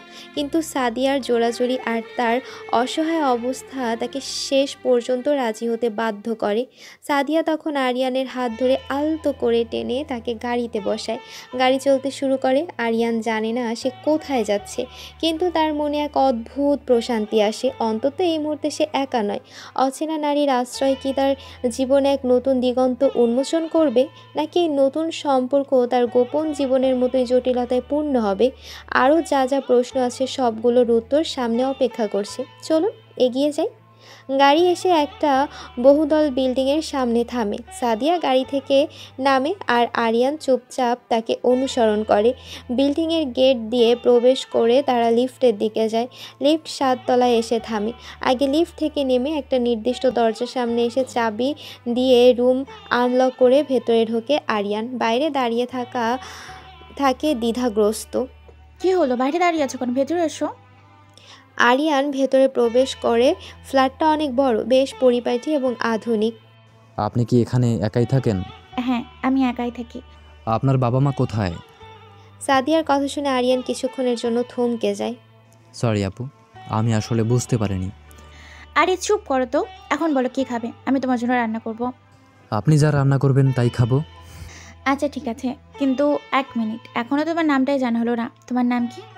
আরিয়ান সামান্য থমকে যায়। এখন সে আরিয়ান বললে যদি সে চিনে ফেলে, কারণ সবাই তার নাম জানলেও আজ পর্যন্ত কেউ তাকে দেখেনি। আরিয়ান তখন তার গোপন পরিচয় গোপন রাখার জন্য বলে, হ্যাঁ আপু, আমার নাম অনিক। আরিয়ান তার আসল নাম আরিয়ান চৌধুরী গোপন করে অনিক নামটি বলে তার এক ধরনের আত্মরক্ষার কৌশল। সে জানে তার আসল পরিচয় এখানে প্রকাশ করা ঠিক হবে না। খুব সুন্দর নাম, আচ্ছা, আমি রান্না করতে গেলাম। এটা তোমার রুম, আরও 3টা রুম খালি আছে, তোমার যেটা ভালো লাগে ওইটাই নিয়ে নিও। সাদিয়া রান্নাঘরের দিকে চলে যায়। আরিয়ান মুগ্ধ দৃষ্টিতে সাদিয়ার দিকে তাকিয়ে থাকে। এই অচেনা মেয়েটি যে কিছুক্ষণ আগেও তার কাছে শুধুই একজন সাইবার এক্সপার্ট ছিল, সে এখন তার জীবনে এক নতুন আশ্রয় হয়ে এসেছে। আরিয়ান একের একে রুমগুলো দেখতে থাকে, প্রতিটি রুমে সুন্দরভাবে সাজানো। অবশেষে সে একটা রুম পছন্দ করে সেখানে গিয়ে বসে। তার মনে অদ্ভুত এক অনুভূতি। এত বছরের অবহেলা আর একাকিত্বের পর এই প্রথম সে যেন কিছুটা স্বস্তি খুঁজে পেল। কিন্তু তার ভেতরের CIA স্টেশন চিপ জানে এই স্বস্তি ক্ষণস্থায়ী হতে পারে। তার আসল পরিচয়, তার মিশন সব মিলিয়ে তার জীবন যে কোনো মুহূর্তে আবার জটিল হয়ে উঠতে পারে। সাদিয়ার এই আশ্রয় কি সত্যিই তার জীবনে শান্তি আনবে, নাকি আরও বড় কোনো রহস্যের দিকে ঠেলে দেবে? আরিয়ান কি সাদিয়ার কাছে তার আসল পরিচয় প্রকাশ করবে, নাকি অনেক নামে তার জীবন চলবে? সাদিয়া কি আরিয়ানের আসল পরিচয় জানতে পারবে? সাদিয়ার বাড়িতে অনেক নামে আরিয়ানের দিনগুলো কাটতে থাকে। সাদিয়া সারাদিন অফিসে থাকতো আর সন্ধ্যা নামতে ফিরে আসতো বাড়ির নিরে। আরিয়ান দিনের বেলা ফ্ল্যাটের মধ্যে নিজের মতো করে থাকতো, মাঝে মাঝে ইউনিভার্সিটির অনলাইন ক্লাস করত, আর বাকি সময়টা কাটাতো তার CIA অফিসের গোপন কাজের পরিকল্পনা আর ডেটা বিশ্লেষণে। রাত গভীর হলেই সাদিয়ার অজান্তে এসে আবার হয়ে উঠত দেশের সবচেয়ে গুরুত্বপূর্ণ CIA স্টেশন চিপ। কালো পোশাক আর চশমার আড়ালে এসে বেরিয়ে যেত তার গোপন কর্মস্থলে, যেখানে তাকে বোকা বা অকর্মা বলে কেউ গালি দেয় না, বরং সম্মান জানায়। দিনে তাদের মধ্যে খুব বেশি কথা হতো না। সাদিয়া তার কাজ নিয়ে ব্যস্ত থাকতো, আর আরিয়ানও পারতপক্ষে নিজেকে গুটিয়ে রাখত। তবে যতটুকু কথোপকথন হতো তাতেই তাদের দুজনের মধ্যে এক অদৃশ্য টান তৈরি হতে শুরু করে। ছোট ছোট কথা, টুকটাক হাসি ঠাট্টা আর একে অপরের প্রতি যত্নশীল মনোভাব, এসবেই তাদের মধ্যে গভীর বোঝাপড়া তৈরি করেছিল। তাদের অজান্তেই তারা দুজনেই দুজনের প্রতি এক ধরনের দুর্বলতা অনুভব করতে শুরু করে, কিন্তু কেউই তা প্রকাশ করতো না। এক অব্যক্ত ভালো লাগা তাদের ঘিরে ধরেছিল। সাদিয়া প্রায় আরিয়ানের জন্য পছন্দের খাবার রান্না করত, আর আরিয়ান সুযোগ পেলেই সাদিয়ার ছোটোখাটো কাজে সাহায্য করত। তাদের এই সহাবস্থান ধীরে ধীরে একটা রোমান্টিক আবহ তৈরি করছিল, যা তারা দুজনেই অনুভব করত, কিন্তু মুখে স্বীকার করতো না। একদিন সন্ধ্যাবেলা আকাশ ভেঙে তুমুল বৃষ্টি নেমেছে, বিদ্যুৎ চমকাচ্ছে আর মেঘের গর্জন শোনা যাচ্ছে। সাদিয়া অফিস থেকে ফিরেছে, দরজা খুলেই দেখতে পায় লিভিং রুমে মৃদু আলো জ্বলছে। আরিয়ান সোফায় বসে বই পড়ছে। বৃষ্টির ছাট আর ঠান্ডা বাতাসে সাদিয়া ভিজে একাকার। কি বৃষ্টি! ভাগ্যিস তুমি এখানে ছিলে। আরিয়ান বই থেকে মুখ তুলে সাদিয়াকে দেখে। সাদিয়া ভেজা চুল থেকে জল গড়িয়ে পড়ছে, পোশাক ভিজে শরীরে লেপ্টে আছে। তার ভেতরের আকর্ষণটা যেন কয়েক গুণ বেড়ে যায়। সে দ্রুত উঠে সাদিয়ার দিকে এগিয়ে যায়। আরে আপু, আপনি পুরো ভিজে গিয়েছেন, দ্রুত ফ্রেশ হয়ে আসেন, আমি আপনার জন্য কফি বানাচ্ছি। হ্যাঁ, তাই ভালো হবে। সাদিয়া নিজেই রুমে চলে যায় ফ্রেশ হতে। আরিয়ান রান্নাঘরে গিয়ে গরম কফি বানায়। কিছুক্ষণ পর সাদিয়া ফ্রেশ হয়ে আসে, তারপর একটা আরামদায়ক রাতের পোশাক, চুলগুলো ভেজা। ধন্যবাদ, অনেক খুব দরকার ছিল এই কফিটার। সাদিয়া কফির মগ হাতে আরিয়ানের পাশে সোফায় বসে। বাইরে তখনই বৃষ্টি আর বজ্রপাত হচ্ছে। হঠাৎ বিদ্যুৎ চলে যায়, পুরো ফ্ল্যাট অন্ধকারে ডুবে যায়। সাদিয়া ভয়ে সামান্য কেঁপে ওঠে।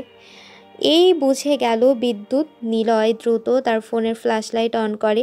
ফ্ল্যাশের আবছা আলোয় সাদিয়ার ভেজা চুল আর ভীত মুখটা সুস্পষ্ট দেখতে পায়। আরিয়ান সাদিয়ার দিকে তাকায়, তাদের চোখাচোখি হয়। এই প্রথম তারা একে অপরের এত কাছাকাছি এসেছে। সাদিয়ার নিঃশ্বাস আরিয়ানের কানে বাজছে, তাদের স্পন্দন দ্রুত হতে থাকে। অনেক, আমার কেমন জানি ভয় লাগছে। সাদিয়ার ভয়ে আরিয়ান আর নিজেকে ধরে রাখতে পারে না। সে আলতো করে সাদিয়ার হাত ধরে। সাদিয়া থমকে ওঠে, কিন্তু হাত সরিয়ে নেয় না। আরিয়ান বুঝতে পারে সাদিয়াও তার স্পর্শে বাধা দিচ্ছে না। এই মুহূর্তে তাদের মাঝের অব্যক্ত অনুভূতিগুলো যেন ভাষা খুঁজে পাচ্ছে। আরিয়ানের হাত সাদিয়ার হাতের উপরে আরও আলতো করে চেপে বসে। তাদের দুজনের নিঃশ্বাস উষ্ণ হয়ে ওঠে। ফ্ল্যাশের আবছা আলোয় তাদের চোখ একে অপরের গভীরতা মাপতে থাকে। এ প্রথম তারা একে অপরের কাছে এতটা উন্মুক্ত। তাদের অকথিত ভালোবাসা যেন এই মুহূর্তে এক নতুন মোড় নিচ্ছে। ঠিক তখনই হঠাৎ করে বিদ্যুৎ চলে আসে। ফ্ল্যাটের প্রতিটি কোণা আলো ঝলমলে হয়ে ওঠে। আরিয়ান আর সাদিয়া দ্রুত হাত সরিয়ে ফেলে, যেন তারা কোনো নিষিদ্ধ কাজ করছিল। দুজনের মুখে এক ধরনের অস্বস্তি আর অপ্রস্তুত ভাব।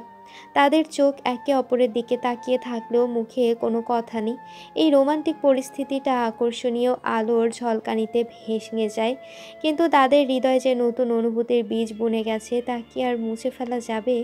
মুখ ভেঙচির মতো বিরক্তি প্রকাশ করে। থ্রু কি একটা রোমান্টিক পরিস্থিতি ছিল? এই কারেন্টটা যে কেন এলো? এমনিতেই সারাদিন থাকে গরম, তখন বললেও আসে না, আর এখন না আসার প্রয়োজন ছিল, কিন্তু শালা চলে আসলো। আল্লাহ, এই কারেন্টের বিচার করো, সে আমাদের সবার সব অনুপ্রেরণা নষ্ট করে দিয়েছে। বিদ্যুৎ ফিরে আসার পর সেই মুহূর্তটা ভেঙে গেলে আরিয়ান আর সাদিয়ার মনে এক অদ্ভুত রেশ রয়ে যায়। তারা দুজনে কেমন যেন প্রস্তুত আর লাজুক। সেদিনের পর থেকে তাদের মধ্যে এক নতুন ধরনের নীরবতা সৃষ্টি হয়, যা অস্বস্তিকর নয় বরং এক মিষ্টি বোঝাপড়ার ইঙ্গিত দেয়। তারা দুজনেই অনুভব করে যে তাদের সম্পর্ক এক নতুন দিকে মোড় নিচ্ছে। দিনের বেলায় সাদিয়া অফিসে চলে যায় আর আরিয়ান আগের মতোই অনেক সেজে বাড়িতে থাকে। রাতে সে তার গোপন জগতে ডুব দেয়, সেখানে এসে দেশের একজন গুরুত্বপূর্ণ কর্মকর্তা। কিন্তু প্রতি মুহূর্তে তার মনে সাদিয়ার কথা ঘুরপাক খায়। সাদিয়াও অফিসে কাজ করার সময় আরিয়ানের কথা ভাবে। তার মনে প্রশ্ন জাগে, অনেক কেন এত রহস্যময়? কেন তার বাবা কেন সে এত রাতে বাইরে ছিল? সেমিনারে দেখা সে ছেলেটার সাথে তার কেন এত মিল? এই প্রশ্নগুলো তার মনে ঘুরপাক খেলেও সে আরিয়ানকে সরাসরি কিছু জিজ্ঞাসা করে না। একদিন শনিবারের দুপুর, অফিস ছুটি, তাই সাদিয়া বাড়িতেই আসে। আরিয়ানও ফ্ল্যাটের ভেতরেই ছিল। বাইরে আবহাওয়া খুব শান্ত, কিন্তু তাদের দুজনের ভেতরের আভা যেন অস্থির। সাদিয়া লিভিং রুমে বসে একটা ম্যাগাজিন পড়ছিল। আরিয়ান তার রুম থেকে বের হয়ে রান্নাঘরের দিকে যাচ্ছিল। হঠাৎ সাদিয়ার দিকে তাকায়। সাদিয়া অন্যমনস্ক হয়ে ম্যাগাজিন পড়ছিল। তার চুলগুলো তার মুখের উপর এসে পড়েছে। আপু, কিছু লাগবে? অনেক, তুমি না কিছু লাগবে না?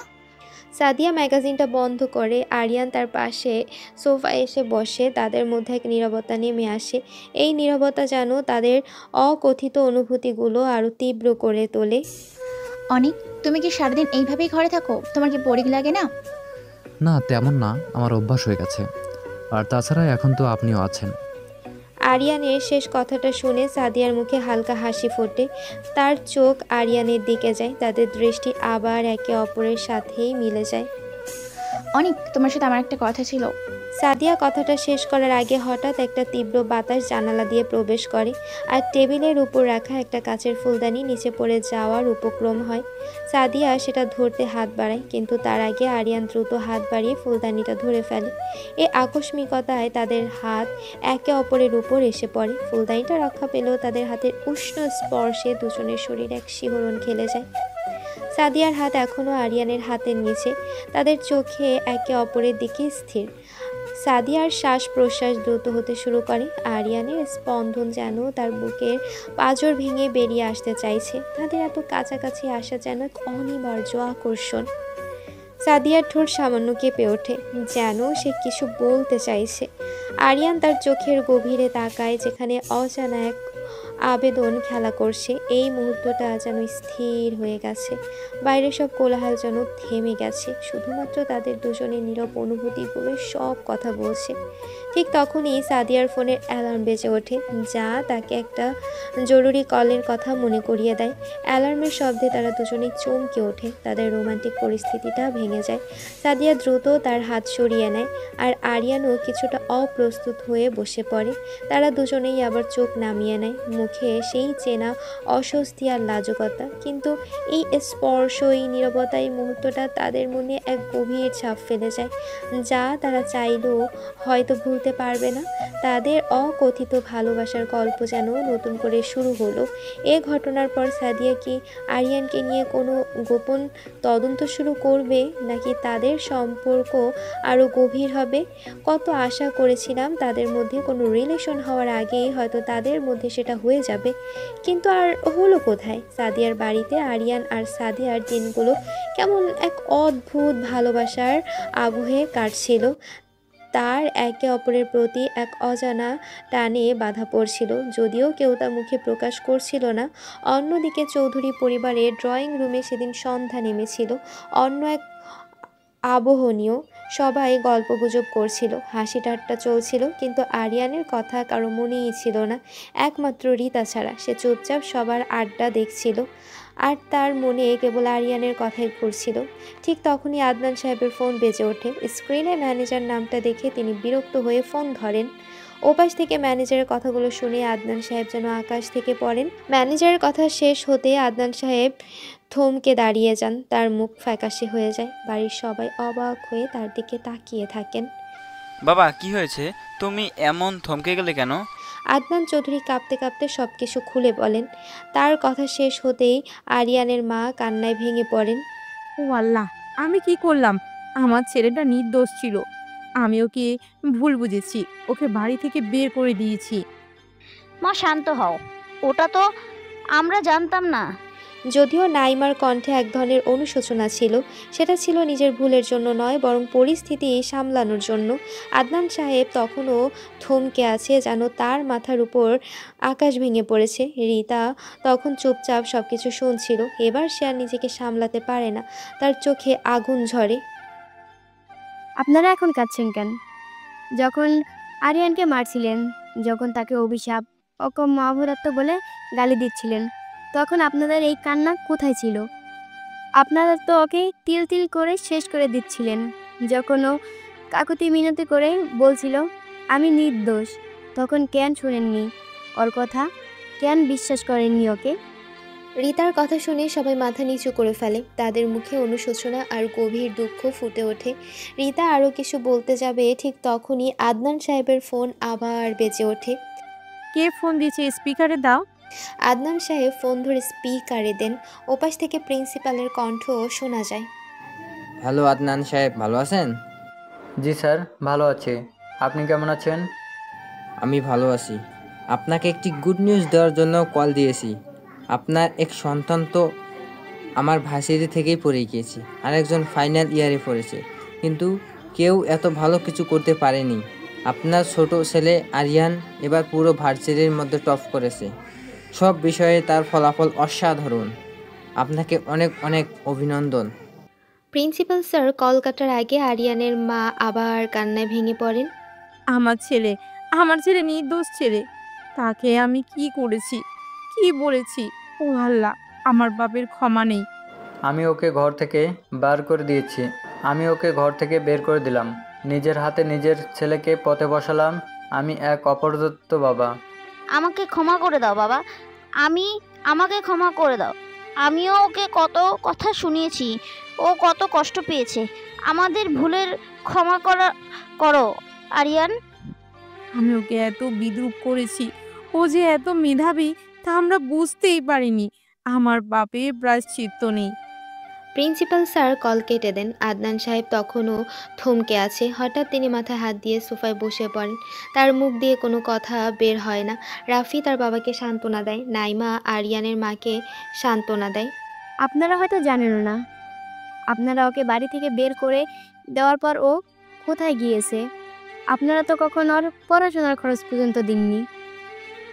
ও কত কষ্ট করে ওর পড়াশোনা চালাতো, আপনারা কি তার খোঁজ রেখেছেন? আপনারা সব সময় ওকে অবহেলা করেছেন, অপমান করেছেন। তাই আজ যখন ও প্রমাণ করেছে যে ও কতটা মেধাবী, তখন আপনাদের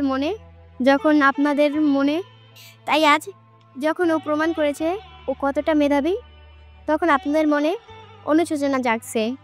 ওর এই সফলতার পিছনে আপনাদের কোনো হাত নেই। চৌধুরী পরিবারের সবাই তখন নিজেদের ভুল আর দুঃখ প্রকাশ করতে থাকে। তাদের মুখমণ্ডলে গভীর অনুশোচনা আর অসহায়ত্ব। তারা বুঝতে পেরেছে তারা তাদের সবচেয়ে মূল্যবান রত্নটিকে নিজেদের হাতেই ছুঁড়ে ফেলে দিয়েছে।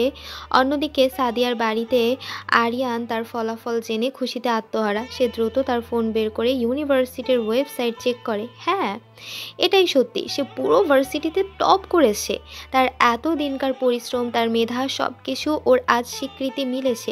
এই স্বীকৃতি তার ভেতরের ক্ষতগুলো কিছুটা হলেও সারিয়ে তোলে। তার প্রথম ইচ্ছে হয় এই খবরটা রিতাকে জানাতে, কিন্তু সে জানে রিতা তার পরিবারের কাছে আটকা পড়ে আছে।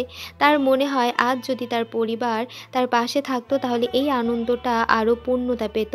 সে দ্রুত সাদিয়ার কাছে ছুটে যায়। সাদিয়া তখন রান্নাঘরে রাতের খাবার তৈরি করছিল।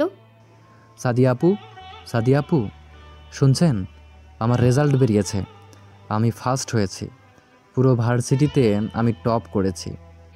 সাদিয়া প্রথমে বুঝতে পারে না আরিয়ানের এত উচ্ছ্বাস কেন। তারপর যখন ব্যাপারটা বুঝতে পারে তার মুখে এক ঝলক আনন্দ ছড়িয়ে পড়ে। সে খুশিতে আরিয়ানকে জড়িয়ে ধরে। ওয়াও অনি, এটা তো অসাধারণ খবর।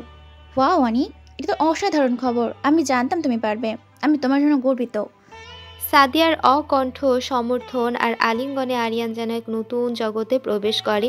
এই প্রথমবার তার কোনো সাফল্য কেউ এত খুশি হয়েছে। তার চোখ জলে ভরে আসে, কিন্তু এবার তা আনন্দের জল। তার মনে হয় এই মুহূর্তে সাদিয়া তার একমাত্র পরিবার। সাদিয়ার এই প্রতিক্রিয়া আরিয়ানের সব দুঃখ, সব অভিমান যেন ভুলিয়ে দেয়। এই মুহূর্তে তাদের অকথিত ভালোবাসা যেন আরও গভীর হয়ে ওঠে। আরিয়ান বুঝতে পারে হয়তো জীবনের কিছু হারানোর বিনিময়ে সে এমন কিছু পেয়েছে যা তার কাছে আরও বেশি মূল্যবান। সাদিয়ার বাড়িতে আরিয়ান আর সাদিয়ার দিনগুলো কেমন এক অদ্ভুত ভালোবাসার আবহে কাটছিল। আরিয়ান ভার্সিটিতে টপ করার খবরে সাদিয়ার অকণ্ঠ আনন্দ আর তাকে জড়িয়ে ধরা আরিয়ানের মনে এক নতুন আশার আলো জ্বলেছিল। সে বুঝতে পারছিল তার অবহেলিত জীবনে সাদিয়া একমাত্র মানুষ যে তাকে মন থেকে ভালোবাসে। তাদের অকথিত ভালোবাসার সম্পর্কটা দিনে দিনে আরও গভীর হচ্ছিল। তারা দুজনে দুজনের প্রতি দুর্বলতা অনুভব করলেও কেউই তা মুখে প্রকাশ করছিল না। এক রাতে আরিয়ান তার রুমে শুয়ে শুয়ে ভাবছিল, তার মনে হচ্ছিল এই অনুভূতিগুলো আর চেপে রাখা ঠিক নয়। সাদিয়া তার জীবনের এক গুরুত্বপূর্ণ অংশ হয়ে উঠেছে। সে মনস্থির করে তার আর দেরি নয়, 2 দিন পরই শুক্রবার। সেই দিনই সে সাদিয়াকে প্রপোজ করবে। এই সিদ্ধান্ত তার মনে এক নতুন উত্তেজনা আর আশার সঞ্চার করে। সে মনে মনে পরিকল্পনা করতে থাকে কিভাবে সে তার ভালোবাসার কথা সাদিয়াকে জানাবে। অন্যদিকে সাদিয়াও নিজের ঘরে শুয়েছিল। তার মনেও অনিকের অর্থাৎ আরিয়ানের কথা ঘুরপাক খাচ্ছিল। অনিকের সারল্য, তার বুদ্ধিমত্তা আর তার প্রতি অনিকের নীরব যত্ন সবকিছু তাকে মুগ্ধ করছিল। অনিক যখন তাকে জড়িয়ে ধরেছিল তখন তার মনে যে শিহরণ বয়ে গিয়েছিল তা সে কিছুতেই ভুলতে পারছিল না। এক এক মুহূর্তের জন্য ভাবে অনিককে সে কতটা ভালোবাসে। না না, আমি কি ভাবছি, অনেক তো আমার থেকে 2 বছরের ছোট। তাছাড়া ও তো আমাকে শুধু আপু মনে করে। হয়তো আমার প্রতি ওর কোনো রোমান্টিক অনুভূতি রাখে না। আমি হয়তো বেশি ভাবছি। ও তো আমাকে সবসময় সাদিয়া আপু বলেই ডাকে। আমি যদি ওকে নিয়ে এমন কিছু ভাবি তাহলে হয়তো আমাদের এই সুন্দর সম্পর্কটা নষ্ট হয়ে যাবে। সাদিয়া নিজের মনকে বোঝানোর চেষ্টা করে। তার মনে হয় অনিকের কাছে সে শুধুই একজন বড় বোন, একজন আশ্রয়দাত্রী। অনিকের চোখে সে হয়তো কোনো ভালোবাসার ইঙ্গিত দেখেনি, অথবা দেখেও হয়তো সে ভুল ভেবেছে বা বুঝেছে। এই দ্বিধা আর সংশয়ে সাদিয়ার মনে এক অস্থিরতা তৈরি করে। সে একদিকে অনিকের প্রতি টান অনুভব করে, অন্যদিকে তাদের বয়সের ব্যবধান আর অনিকের আপু সম্বোধন তাকে পিছিয়ে দেয়। আরিয়ান যখন সাদিয়াকে প্রপোজ করার পরিকল্পনা করেছে তখন সাদিয়া হয়তো মনে মনে তাদের সম্পর্ককে শুধু ভাই বোনের সম্পর্ক হিসেবেই দেখছে। এই পরিস্থিতিতে তাদের দুজনের অনুভূতির মধ্যে এক অদৃশ্য দেয়াল তৈরি হয়েছে। দর্শক, কাহিনীটা কি হলো? একজন প্রপোজ করবে আর একজন ভাই বোন ভেবে বসে আছে। আচ্ছা, গল্পে যাচ্ছি কারণ দেখতে হবে সামনে কি হয়। শুক্রবারের দিনটি তাদের সম্পর্কের জন্য কি নিয়ে আসে? তাদের অকথিত ভালোবাসা কি পরিণতি পাবে, নাকি এই দ্বিধা তাদের সম্পর্ককে আরও জটিল করে তুলবে? দেখতে দেখতে শুক্রবার চলে আসে। আরিয়ান মনে আনন্দের এক নতুন ঢেউ। আজ সে তার ভালোবাসার মানুষটিকে নিজের করে নেবে। বিকেলে আরিয়ান সাদিয়াকে হালকা আবুল তাবুল বুঝিয়ে বাড়ি থেকে বের হওয়ার কথা বলে। সাদিয়া প্রথমে কিছুটা অবাক হলেও আরিয়ানের পীড়াপিড়িতে রাজি হয়েছে। তারা দুজনে শহরের এক সুন্দর পার্কে যায়। বসন্তের শেষ বিকেলের নরম আলো ছড়িয়ে পড়েছে চারদিকে। গাছের পাতাগুলো মৃদু বাতাসে দুলছে। তারা কিছুক্ষণ হাতে হাত রেখে হেঁটে বেড়ায়। তাদের নীরবতা যেন এক নতুন গল্প বুনছে। আরিয়ান তার মনের কথা বলার জন্য উপযুক্ত মুহূর্তের অপেক্ষায় থাকে। হঠাৎ করে আরিয়ান সাদিয়ার সামনে হাঁটু গেড়ে বসে পড়ে। তার চোখে মুখে একরাশ ভালোবাসা আর আকুতি। সাদিয়া আপু, আমি আপনাকে ভালোবাসি। আমি সারা জীবন আপনার পাশে থাকতে চাই। আপনি কি আমার জীবন সঙ্গিনী হবেন?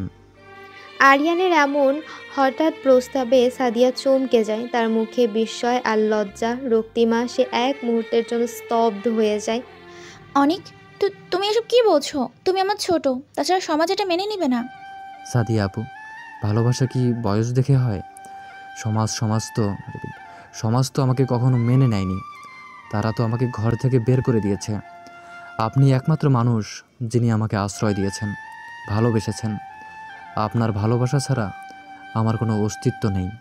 প্লিজ আমাকে প্রত্যাখ্যান করবেন না।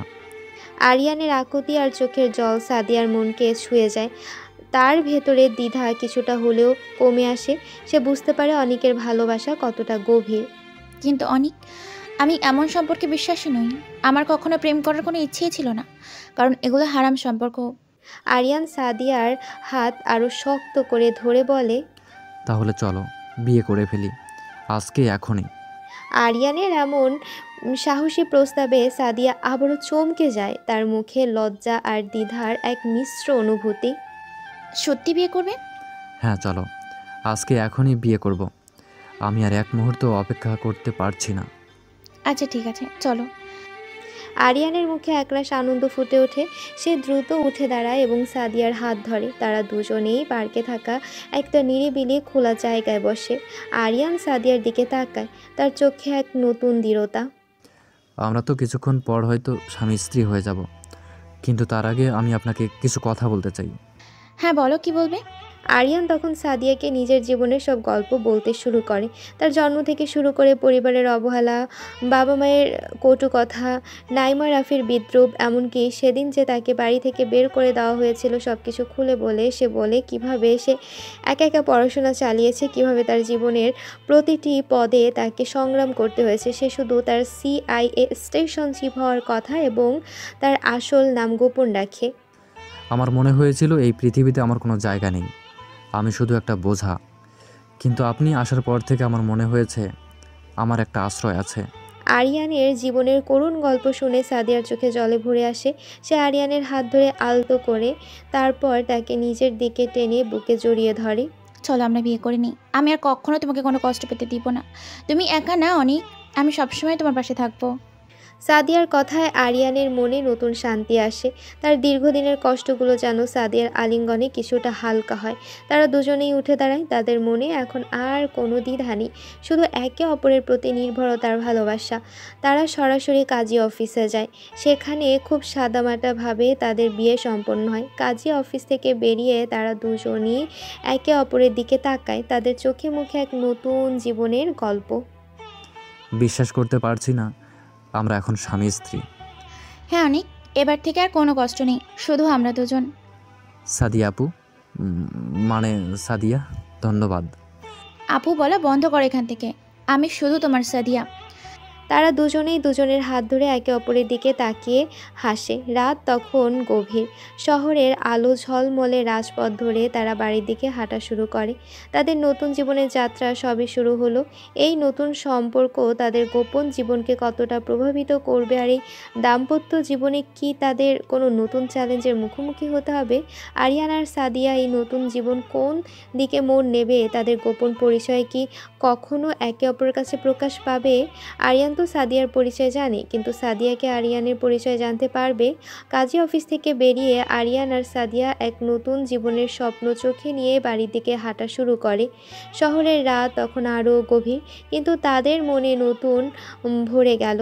তাদের হাতে হাত, মুখে এক অপার্থিব হাসি। তারা যেন জীবনের সমস্ত প্রতিকূলতাকে পেছনে ফেলে এক নতুন ঠিকানার দিকে এগোচ্ছে। বিশ্বাস হচ্ছে না এত তাড়াতাড়ি সবটা হয়ে গেল? আমারও বিশ্বাস হচ্ছে নাকি আমার জীবনে এত আনন্দ আসবে। কখনো ভাবিনি তুমি আমার কাছে যেন একটা অলৌকিক উপহারের মতো। এমন একজন মানুষ যে আমার জীবনে আসবে আমি কোনোদিন কল্পনাও করিনি অনেক। কথোপকথন চলতে থাকে। ফ্ল্যাটের দিকে যত এগোয় তাদের হৃদস্পন্দন ততই দ্রুত হতে থাকে। তারা জানে আজ রাতে তাদের জীবনে এক নতুন মোড় নেবে। পুরনো কষ্ট, পুরনো অবহেলা সব কিছু যেন এই মুহূর্তে তাদের কাছে মূল্যহীন। ফ্ল্যাটে পৌঁছে সাদিয়া দরজা খোলে। তারা দুজনেই ভেতরে প্রবেশ করে। ফ্ল্যাটের ভেতরে পরিবেশ আজ যেন আরও শান্ত, আরও নিস্তব্ধ। সাদিয়া আলতো করে দরজা বন্ধ করে। আরিয়ান তার দিকে তাকায়। সাদিয়ার চোখে লজ্জা, ভালোবাসা আর এক কপি আত্মসমর্পণ। তুমি ফ্রেশ হয়ে আসো, আমি রাতের খাবারটা গরম করি। এখনও তো আমি বিশ্বাস করতে পারছি না সাদিয়া, এটা কি স্বপ্ন নাকি সত্যি? আরিয়ান সাদিয়ার হাত ধরে। সাদিয়া আরিয়ানের কাছে আসে, এসে তার গালে হাত রেখে বলে, এটা সত্যি অনেক, এটা আমাদের নতুন জীবন। সাদিয়ার স্পর্শে আরিয়ানের সমস্ত ক্লান্তি দূর হয়ে যায়। সে আলতো করে আবার সাদিয়ার হাত ধরে নিজের দিকে টানে। সাদিয়া বিনা বাধায় তার কাছে চলে আসে। তাদের চোখে মুখে ভালোবাসার গভীরতা স্পষ্ট। আরিয়ান সাদিয়ার কপালে আলতো করে চুমু খায়। সাদিয়া চোখ বন্ধ করে সে উষ্ণতা অনুভব করে। ধীরে ধীরে তারা আরও কাছে আসে। তাদের ঠোঁট একে অপরের কাছে পৌঁছায়। এটা ছিল এক কড়া রোমাঞ্চের সূচনা। তাদের প্রতিটি স্পর্শ, প্রতিটি নিঃশ্বাস যেন ভালোবাসার নতুন ভাষা তৈরি করছিল। দিনের আলোতে তাদের লুকোনো অনুভূতিগুলো রাতে নিস্তব্ধতায় যেন ডানা মেলেছে। তারা একে অপরের বাহু ডোরে হারিয়ে যায়, যেখানে নেই কোনো কষ্ট, নেই কোনো অবহেলা, শুধু আছে অসীম ভালোবাসার বিশ্বাস। এই মুহূর্তে তারা ভুলে যায় তাদের বাইরের জগতের জটিলতা, তাদের গোপন পরিচয়, তাদের কাঁধের সমস্ত দায়িত্ব। শুধু তারা দুজন আর তাদের নতুন জীবনের প্রথম রাতের উষ্ণতা, নতুন সকাল ভোরের নরম আলো। সাদিয়ার ফ্ল্যাটে প্রবেশ করে। আরিয়ান আর সাদিয়া একে অপরের বাহুডোরে দুজন দুজনকে জড়িয়ে ধরে গভীর ঘুমে আচ্ছন্ন ছিল। রাতের গভীর ভালোবাসা তাদের সব ক্লান্তি ভুলিয়ে দিয়েছিল। আরিয়ান চোখ খুলে দেখে সাদিয়া তার গলা জড়িয়ে ধরে ঘুমাচ্ছে, তার মুখে আনন্দের হাসি। সে আলতো করে সাদিয়ার কপালে চুমু খায়। আরিয়ানের ছোঁয়ায় সাদিয়ার ঘুম ভাঙে। সে চোখ খুলে আরিয়ানকে পাশে দেখে লাজুক হেসে ওঠে। কি ম্যাডাম, ঘুম ভাঙলো বুঝি? গতকাল রাতে তো বেশ ঘুমাচ্ছিলেন। কিসব বলছো তুমি? তুমিও তো কম ঘুমাওনি। আমি তো জানি আমি কেমন ঘুমিয়েছি, কিন্তু তুমি তো রাজকন্যার মতো ঘুমিয়েছিলে, তাতে আমার সন্দেহ নেই। চাও দুষ্টু, আর কথা বলবে না। ওঠো, ফ্রেশ হয়ে নাও, নাস্তা বানাই। আরিয়ান হেসে ওঠে। তাদের এই খুনসুটি যেন নতুন সম্পর্কের বাঁধন আরও মজবুত করে তোলে। তারা দুজনেই ফ্রেশ হয়ে নাস্তার টেবিলে আসে। সাদিয়া পরোটা আর ডিম ভাজি তৈরি করেছে। খুব গরম আছে, সাবধানে খেও। ইস, পরোটাটাও কি তোমার মতো মিষ্টি হয়ে গেল নাকি? তাহলে তো খাওয়া আরও কঠিন হবে। অনেক আবার শুরু করছো, চুপচাপ খাও। আচ্ছা বাবা, খাচ্ছি, কিন্তু তুমি যদি এমন মিষ্টি করে রান্না করো তাহলে আমার ওজন বেড়ে যাবে। তাতে কি, তোমার তো ওজন বাড়ারই দরকার। নাস্তার টেবিলেও তাদের মিষ্টি দুষ্টুমি চলতে থাকে। আরিয়ানের মুখে বহুদিন পর এমন নির্ভেজাল হাসি। সাদিয়াও যেন তার পাশে এসে তার জীবনের সব শূন্যতা পূরণ করে দিয়েছে। নাস্তা শেষ হতেই সাদিয়া অফিসের জন্য প্রস্তুত হয়। তার পরনে তার স্বাভাবিক ফর্মাল পোশাক। আরিয়ান তাকে দরজার কাছে এগিয়ে দেয়। আমি অফিস যাচ্ছি, তুমি সাবধানে থেকো, আর কোনো সমস্যা হলে আমাকে ফোন করবে। তুমি সাবধানে যেও সাদিয়া। আর শোনো, আজকে অফিসে তোমার জন্য একটা সারপ্রাইজ অপেক্ষা করছে। সারপ্রাইজ? কিন্তু তুমি তো আমার অফিস চেনো না, তাহলে সারপ্রাইজ দেবে কিভাবে? আরে আগে যাও, না গেলেই দেখবে। সাদিয়া অবাক হয়ে আরিয়ানের দিকে তাকায়। তার মনে নানা প্রশ্ন ঘুরপাক খায়। অনেক তার অফিস চেনে না, তবুও কিভাবে সারপ্রাইজ দেবে? সাদিয়া এই রহস্যের কুল কিনারা খুঁজে পায় না। কিন্তু আরিয়ানের চোখে মুখে যে আত্মবিশ্বাসের ঝলক ছিল, তাতেই সে কিছুটা আশ্বস্ত হয়। এই অদ্ভুত মানুষটা তার জীবনে আসার পর থেকে যেন সব কিছুই বদলে গেছে। সাদিয়া এই রহস্যের কথা ভাবতে ভাবতে অফিসের উদ্দেশ্যে রওনা হয়। সে জানে না তার জন্য কি অপেক্ষা করছে। সাদিয়া ভাবতে ভাবতে অফিসের উদ্দেশ্যে রওনা হয়। তার মনে আরিয়ানের বলা সারপ্রাইজ নিয়ে কৌতূহল। অফিসে পৌঁছানো মাত্রই আরিয়ান দ্রুত তার কাছে আসে। মিস সাদিয়া, আরিয়ান স্যার আপনাকে ডাকছেন। কিন্তু কেন, কিছু হয়েছে? আমি জানি না, তবে তিনি আপনাকে এক্ষুনি যেতে বলেছেন। সাদিয়ার মনে এক অজানা আশঙ্কা দানা বাঁধে। সে কি আবার কোনো ভুল করে ফেললো? এই চিন্তায় সে আরিয়ানের রুমের দিকে এগিয়ে যায়। দরজার সামনে পৌঁছে এসে পারমিশন নিয়ে ভেতরে ঢোকে। আরিয়ানকে দেখে সে মাথা নত করে সম্মান জানায়। স্যার, স্যার বললেন আপনি আমায় দেখেছেন। হ্যাঁ ডেকেছি একটা কথা বলার জন্য। জি স্যার, বলুন। আসলে সাকিব, আমি আপনাকে লাইক করি, আমি আপনাকে ভালোবেসে ফেলেছি। আরিয়ানের কথা শুনে সাদিয়া চরমভাবে চমকে ওঠে, তার মুখে বিস্ময় আর অবিশ্বাস। স্যার, এসব আপনি কী বলছেন? আর আমি মিস নই, আমি মিসেস সাদিয়া, আমি বিয়ে করেছি। তাতে কোনো সমস্যা নেই, আপনি আপনার হাজবেন্ডকে ডিভোর্স দিয়ে দিন। স্যার কী সব বলছেন? আমি তাকে অনেক ভালোবাসি, আর আপনি যেটা বোঝেন এটা স্যার কখনোই করতে পারবো না। উনি কি আমার থেকেও বড় হয়ে গেছে? আমি তার পেশা দেখে তাকে ভালোবাসিনি, আমি তার মন দেখে তাকে ভালোবেসেছি। আর স্যার, আপনি স্টেশন চিফ হলেও আপনাকে আমি আজকে বলি, নিজের ক্যারেক্টার ঠিক করেন, ক্যারেক্টারলেস কোথাকার। এ কথা বলেই সাদিয়া রাগে রুম থেকে বেরিয়ে যেতে উদ্যত হয়। তখনই আরিয়ান দ্রুত উঠে গিয়ে সাদিয়ার হাত ধরে তাকে টান দিয়ে নিজের কাছে নিয়ে আসে। আরে আমি কি আমার বউকে ভালোবাসতে পারবো না? আর তুমি আমাকে ক্যারেক্টারলেস বলতে পারলে? সাদিয়া কিছু বলতে যাবে তার আগে আরিয়ান তার মাস্কটা খুলে ফেলে। সাদিয়া তো অবাক হয়ে হাওয়া হয়ে যায়। তার চোখের সামনে দাঁড়িয়ে আছে সে অনিক, যাকে সে তার স্বামী হিসেবে জানে। অনিক, এটা তুমি? হ্যাঁ সাদিয়া, এটা আমি। আমার আসল নাম আরিয়ান। সাদিয়ার রাগ যেন মুহূর্তে দ্বিগুণ হয়ে যায়। সে নিজেকে আরিয়ানের কাছ থেকে ছাড়িয়ে নেয়। তো তুমি তুমি আমাকে এত বড় মিথ্যা বলতে পারলে? আমার সাথে প্রতারণা করলে তুমি সিআইডি স্টেশনের চিপ, আর তুমি আমাকে এতদিন অনেক তুমি মিথ্যে বলছো কেন? কেন আমার করলে আমার সাথে? তুমি জানো আমি তোমাকে কতটা বিশ্বাস করেছিলাম, আর তুমি আমার বিশ্বাসটাই ভেঙে দিলে। সাদিয়া প্লিজ শান্ত হও। আমি জানি তুমি কষ্ট পেয়েছো, কিন্তু আমি তোমাকে মিথ্যা বলিনি। আমি তোমাকে সব সত্যি বলতে চেয়েছিলাম, কিন্তু পরিস্থিতি আমাকে বাধ্য করেছে। আমার জীবনটা খুব গোপন, আমার পরিবারের কাছে আমি অবহেলিত, তাই এই পরিচয়টা আমাকে লুকিয়ে রাখতে হয়। আমি তোমাকে সত্যি বলতে চেয়েছিলাম, কিন্তু সুযোগ পাইনি। আমি ভয় পেয়েছিলাম তুমি যদি আমাকে বিশ্বাস না করো, যদি আমাকে ছেড়ে চলে যাও। আরিয়ানের চোখের জল দেখে সাদিয়ার রাগ কিছুটা কমে আসে। সে বুঝতে পারে আরিয়ানের কষ্টটাও কম নয়। কিন্তু আমাকে তো বলতে পারতে, আমি কি তোমার বিশ্বাস করতাম না? বিশ্বাস করতাম সাদিয়া, কিন্তু আমি জানতাম না তুমি আমাকে কিভাবে নেবে। আমার জীবনের এই দিকটা খুবই জটিল, তুমি আমার একমাত্র ভরসা। আমি তোমাকে হারানোর ভয় পেয়েছিলাম। সাদিয়া কিছুক্ষণ চুপ থাকে, তারপর তার রাগ কিছুটা শান্ত হলে সে আরিয়ানের দিকে তাকায়। আরিয়ানের চোখে তার প্রতি গভীর ভালোবাসা আর অসহায়তা স্পষ্ট। সাদিয়া ধীরে ধীরে মেনে নেয়। সে বুঝতে পারে আরিয়ান হয়তো তাকে কষ্ট দিতে চায়নি, বরং পরিস্থিতি তাকে এমনটা করতে বাধ্য করেছে। আরিয়ান সাদিয়াকে আলতো করে নিজের কোলে বসিয়ে নেয়, তার চুলগুলো সরিয়ে দেয়। আমার রানী তুমি, আমার জীবনের একমাত্র আলো। আমি যখন একা ছিলাম, যখন আমার কোনো আশ্রয় ছিল না, তখন তুমি আমাকে তোমার ভালোবাসার ছায়ায় এনেছো। এই দুনিয়ার সব কিছুর বিনিময়ে আমি শুধু তোমাকে চেয়েছি সাদিয়া। তুমি আমার আসল সুখ, আমার শক্তি। তুমি ছাড়া আমার এই ক্ষমতার কোনো মূল্য নেই। আমি তোমাকে কখনো কষ্ট পেতে দেব না। আমাদের জীবন এখন থেকে নতুন করে শুরু হবে, যেখানে কোনো মিথ্যা থাকবে না, শুধু ভালোবাসা আর বিশ্বাস থাকবে।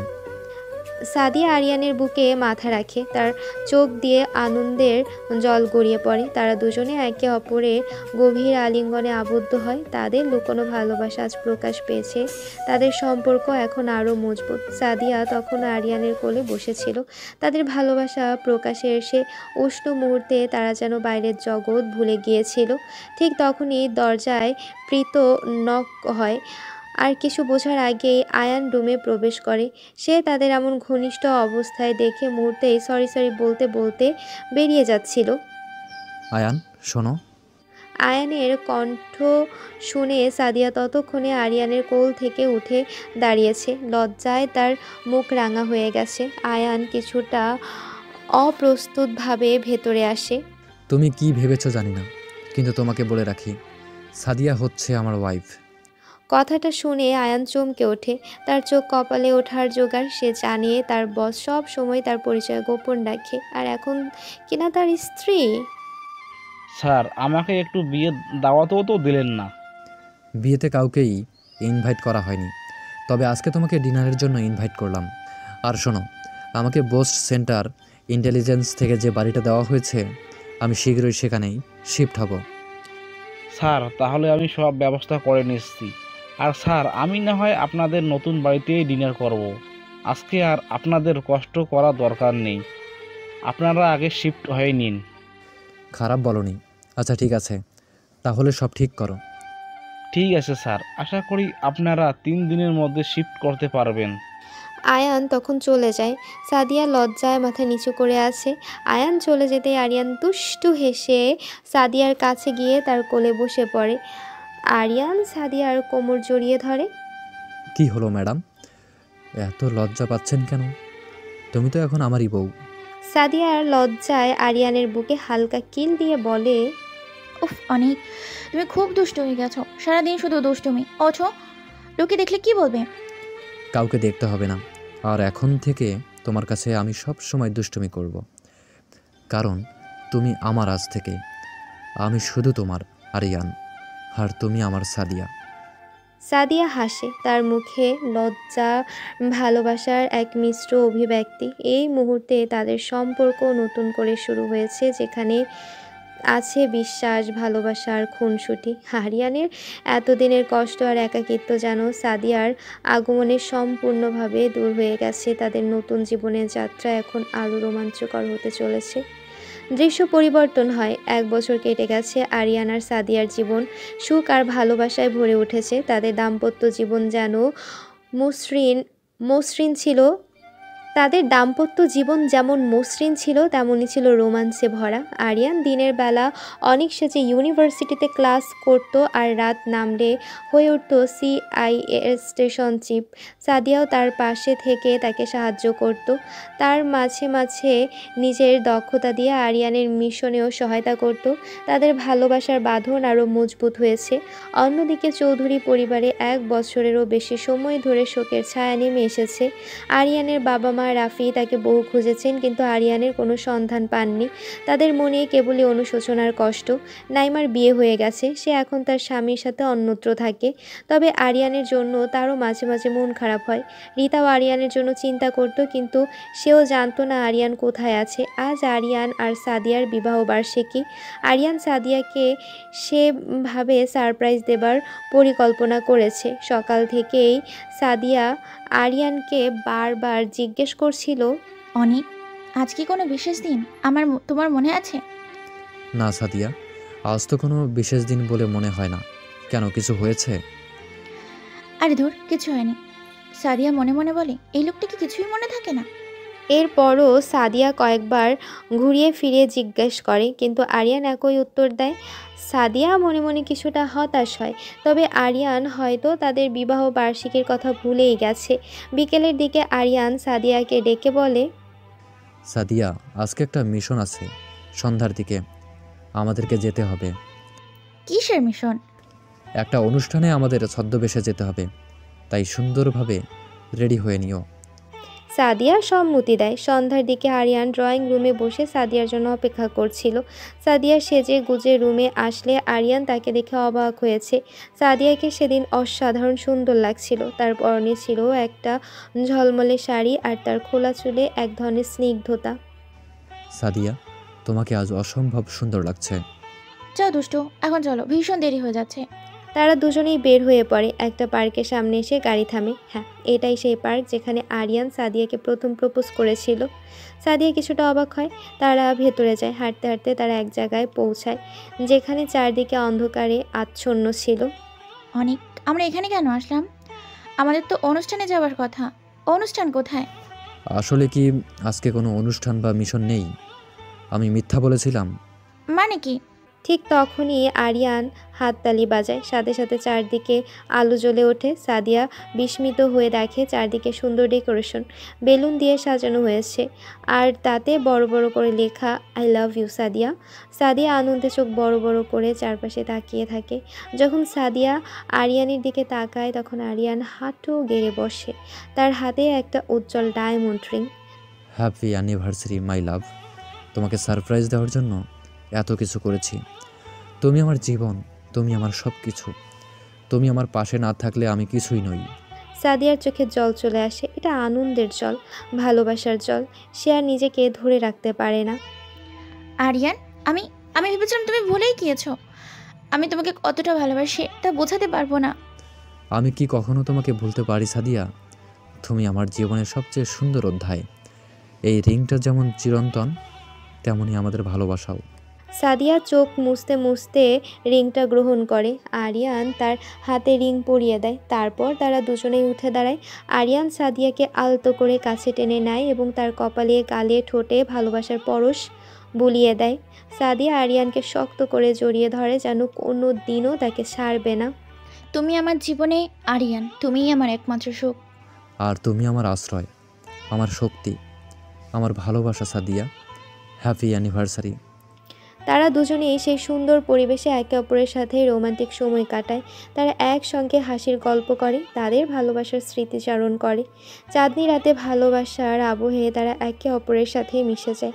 এই মুহূর্তটি তাদের সম্পর্কের নতুন এক মাইল ফলক হয়ে থাকবে। আরও 1 মাস পেরিয়ে গেছে। আরিয়ান আর সাদিয়া নতুন সংসার আনন্দের জোয়ারে ভাসছে। তারা একে অপরের সঙ্গ উপভোগ করছে আর গোপন জীবনের চ্যালেঞ্জগুলো সামলাচ্ছে নিজেদের মতো করে। তাদের সম্পর্ক আরও গভীরে যাচ্ছে, যেখানে অবিশ্বাস বা মিথ্যা বলার কোনো সুযোগ নেই। আজ চৌধুরী ভিলায় এক উৎসবের আমেজ। রাফির মেয়ে টিয়ার জন্মদিন। সারা বাড়ি সেজে উঠেছে ঝলমলে আলো আর রকমারি বেলুনে। অনুষ্ঠান হবে বাড়ির বাগানে, যেখানে অতিথিরা সবাই জড়ো হয়েছে। পারিবারিক কোলাহল, হাসির শব্দে বাগান মুখরিত। আদনান সাহেব, আরিয়ানের মা, রাফি সবাই অতিথিদের সাথে গল্পগুজব করছিল। তাদের মনে অবশ্য এখনও আরিয়ানকে হারানোর এক চাপা কষ্ট বিদ্যমান। নাইমা তার স্বামীর সাথে এসেছে, তার মুখেও হাসি নেই। ঠিক তখনই বাড়ির গেট দিয়ে প্রবেশ করে একটা চকচকে কালো রেফারি 80012 সুপারফাস্ট। গাড়িটা এতই দামি আর আকর্ষণীয় যে বাগানে উপস্থিত সবাই হা করে তাকিয়ে থাকে। এমন বিলাসবহুল গাড়ি তারা আগে কেউ কখনো দেখেনি। সবার চোখে বিস্ময়। গাড়ির দরজা খোলে আর প্রথমে আরিয়ান বেরিয়ে আসে। তার পরনে ছিল একটা সাদা পাঞ্জাবি, যার বুকের কাছে আর হাতায় নীল ফুলের সূক্ষ্ম ডিজাইন করা। পাঞ্জাবিটা তার সুঠাম শরীরে দারুণ মানিয়েছে। আরিয়ানের চুলে হালকা ঝিল আর তার চোখে আত্মবিশ্বাসের দীপ্তি। সে যেন এক অন্য মানুষ, যার চেহারায় নেই কোনো দ্বিধা বা দুর্বলতা। ঠিক তখনই গাড়ির অন্য পাশ দিয়ে বেরিয়ে আসে সাদিয়া। তার পরনীয় আরিয়ানের সাথে ম্যাচিং করা একটা সাদা শাড়ি, যার পাড়ি আর আঁচলে একই নীল ফুলের ডিজাইন করা। শাড়ির সাথে মানানসই নীল রঙের ব্লাউজ, হাতে সরু সাদা চুড়ি আর কানে ছোট সাদা পাথরের দুল। তার চুলগুলো খোলা, কাঁধের উপরে আলতোভাবে ছড়িয়ে আছে। তাদের দুজনের এই কম্বিনেশন দেখে সবাই মুগ্ধ।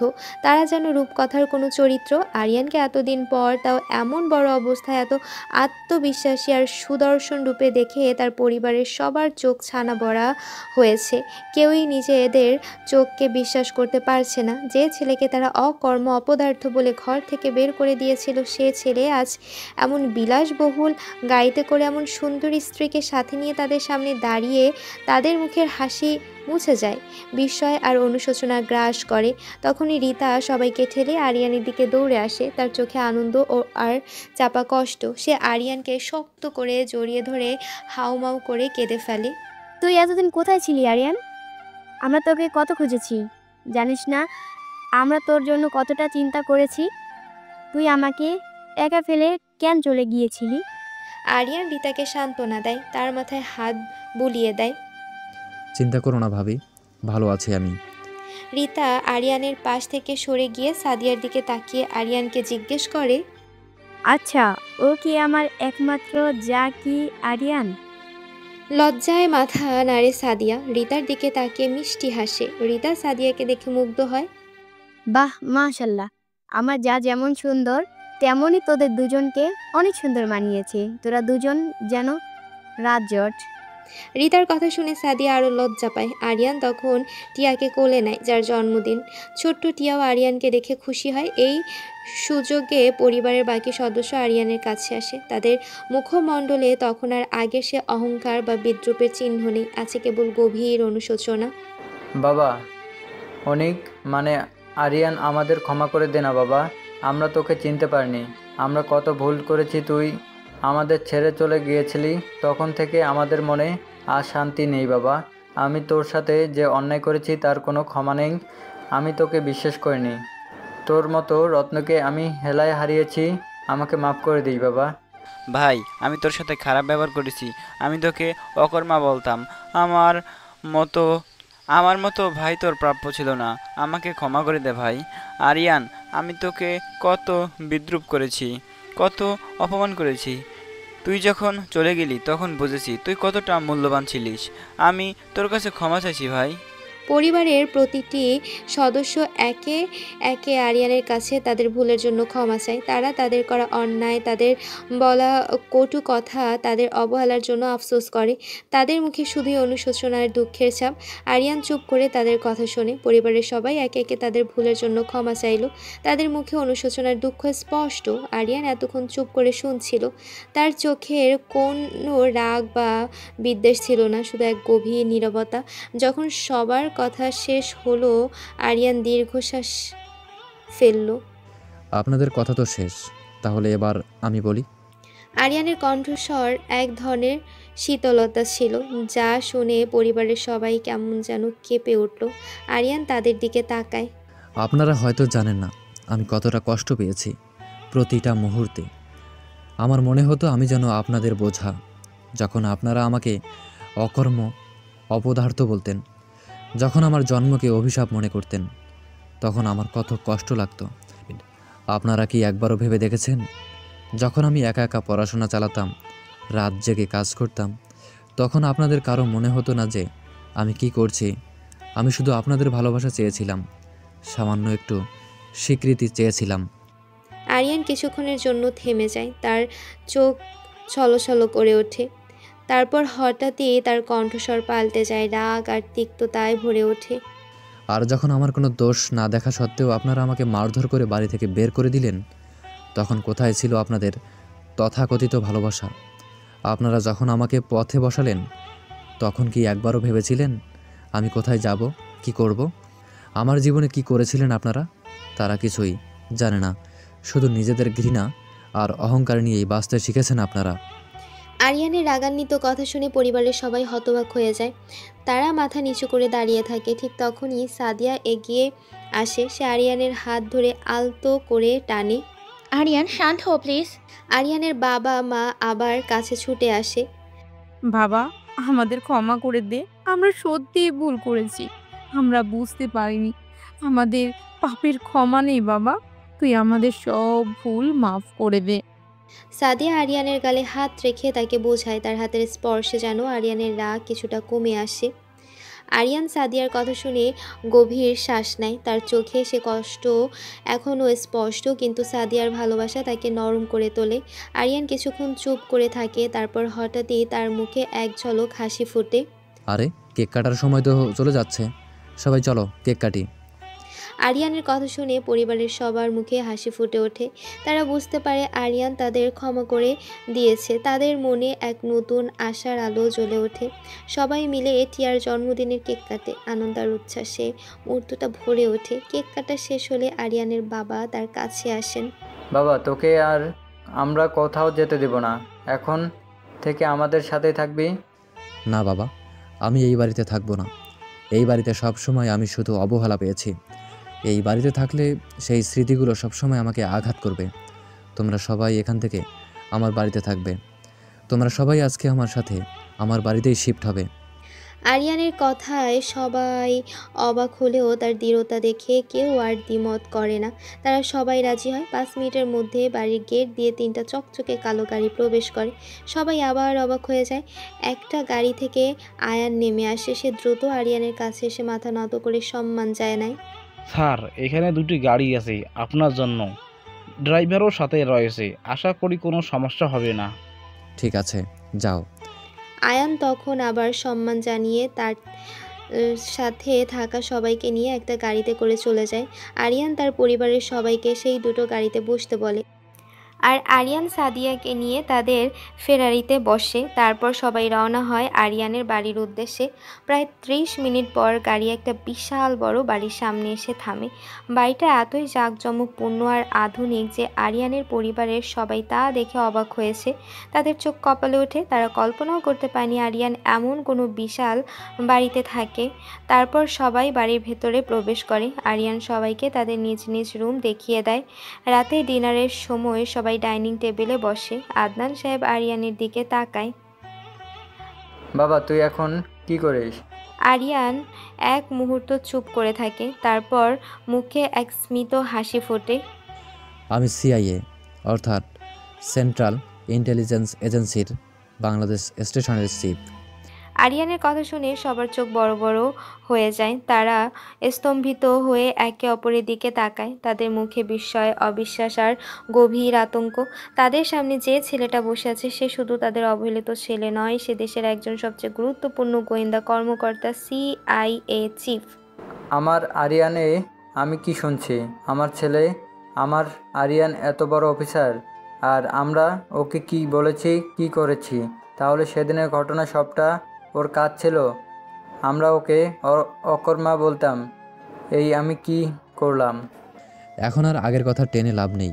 আর আরেকটা কথা, তোমাদের বৌমা সাদিয়া হচ্ছে সিআইএ অ্যান্ড এনবিএসপি বাংলাদেশ স্টেশনের সাইবার টিমের হেড। সবাই তো তখন অবাকের চরম পর্যায়ে পৌঁছে গেছে। বাহ বাহ, বললাম না তোদের খুব সুন্দর মানিয়েছে। তোমাদের আসলে অনেক সুন্দর মানিয়েছে। তাছাড়া কার দেবর আর কার যা হয় দেখতে হবে না? তখন সবাই হেসে ওঠে, কিন্তু আরিয়ানের পরিবারের চোখে তখন শুধু বিস্ময় আর অনুশোচনা। তাদের ধারণার চেয়েও আরিয়ানের পরিচয় অনেক বড়, অনেক বেশি গুরুত্বপূর্ণ। তারা বুঝতে পারে তারা কতটা ভুল করেছে। তাদের অবহেলিত ছেলেটি যে দেশের জন্য এত বড় দায়িত্ব পালন করেছিল তা তারা কল্পনাও করতে পারেনি। ডিনার শেষে চৌধুরী পরিবারের সদস্যরা হতবাক হয়ে যে যার রুমে চলে যায়। আরিয়ানের আসল পরিচয় তাদের কল্পনারও অতীত ছিল। অবহেলিত অকর্মা ছেলেটি যে দেশের এমন গুরুত্বপূর্ণ একজন কর্মকর্তা তা তাদের বিশ্বাস করতে কষ্ট হচ্ছিল। অনুশোচনার বিস্ময়ে তারা যেন বাকরুদ্ধ হয়ে পড়েছিল। অন্যদিকে আরিয়ান আর সাদিয়া তাদের মাস্টার বেডরুমে প্রবেশ করে। রুমে ঢুকে আরিয়ান সাদিয়াকে পেছন থেকে আলতো করে জড়িয়ে ধরে। সাদিয়া তার স্পর্শে কেঁপে ওঠে, তারপর আরিয়ানের দিকে ফিরে তার বুকে মাথা রাখে। আজকের দিনটা যেন একটা স্বপ্নের মতো আরিয়ান। আমার কাছেও তাই। সাদিয়া আমার জীবনে এত আনন্দ যে আসতে পারে তা কখনোই ভাবিনি। তুমি আমার জীবনে আসার পর থেকে যেন সব কিছুই বদলে গেছে। তোমার পরিবার সবাই কত অবাক হয়েছে, তারা যেন নিজেদের চোখেও বিশ্বাস করতে পারছে না। হ্যাঁ, তারা তো জানে না তাদের অকর্মা ছেলেটা আসলে কি করে। তার ভাবনাও ছিল আমি হয়তো জীবনে কোনো কিছুই করতে পারবো না, কিন্তু এখন তো তাদের বুঝতে বাকি নেই তাদের অকর্মা ছেলেটা কত বড় জিনিস। আরিয়ান সাদিয়াকে আরও কাছে টেনে তার চোখে চোখ রেখে বলে, আমার কাছে সবচেয়ে বড় জিনিস তুমি সাদিয়া। তুমি আমার জীবন, তুমি আমার ভালোবাসা। তুমি ছাড়া এই সব কিছুই অর্থহীন। কি সব বলছো? সারাদিন শুধু দুষ্টুমি। এখন তো তোমার কাছ থেকে বাঁচাই মুশকিল। আরিয়ান সাদিয়ার ঠোঁটে আলতো করে চুমু খেয়ে বলে, কেন বাঁচবে না? তুমি তো আমারই। আজ থেকে তুমি শুধু আমার দুষ্টুমির রানী।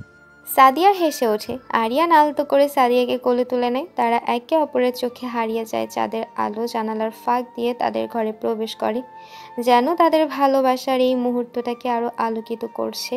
তাদের সমস্ত দিনের ক্লান্তি, জীবনের সমস্ত জটিলতা সব কিছুই যেন এই মুহূর্তে বিলীন হয়েছে। শুধু তারা দুজন আর তাদের অসীম ভালোবাসা। তাদের হৃদস্পন্দন যেন এক তালে বাজছে, এক নতুন সুর তৈরি করছে। তাদের ঠোঁট একে অপরের কাছে আসে আর তারা ভালোবাসার গভীর সমুদ্রে হারিয়ে যায়। তাদের এই রোমান্সের মধ্যে দিয়ে গল্পটা শেষ হয়।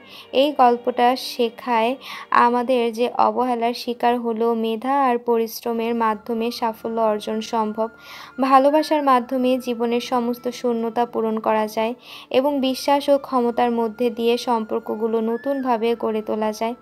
যারা দেশের জন্য গোয়েন্দা দায়িত্ব পালন করে তাদের ব্যক্তিগত জীবনে থাকে অনেক জটিলতা, কিন্তু ভালোবাসার শক্তি তাদের প্রতিটা চ্যালেঞ্জ মোকাবেলায় সাহায্য করে। তো আজকের গল্প এখানেই শেষ হলো। সবাই পরবর্তী গল্পের জন্য অবশ্যই অবশ্যই অবশ্যই অপেক্ষা করতে হবে। গল্পটা কেমন লেগেছে অবশ্যই কমেন্ট করে জানাতে ভুলবেন না, এবং নেক্সটে কী ধরনের গল্প চান তাও কমেন্টে জানাবেন। আর লাইক, সাবস্ক্রাইব ও শেয়ার করতে ভুলবেন না যেন। তাহলে পরবর্তী গল্পে দেখা হচ্ছে। সে পর্যন্ত সবাই ভালো থাকবেন, সুস্থ থাকবেন। আল্লাহ হাফেজ।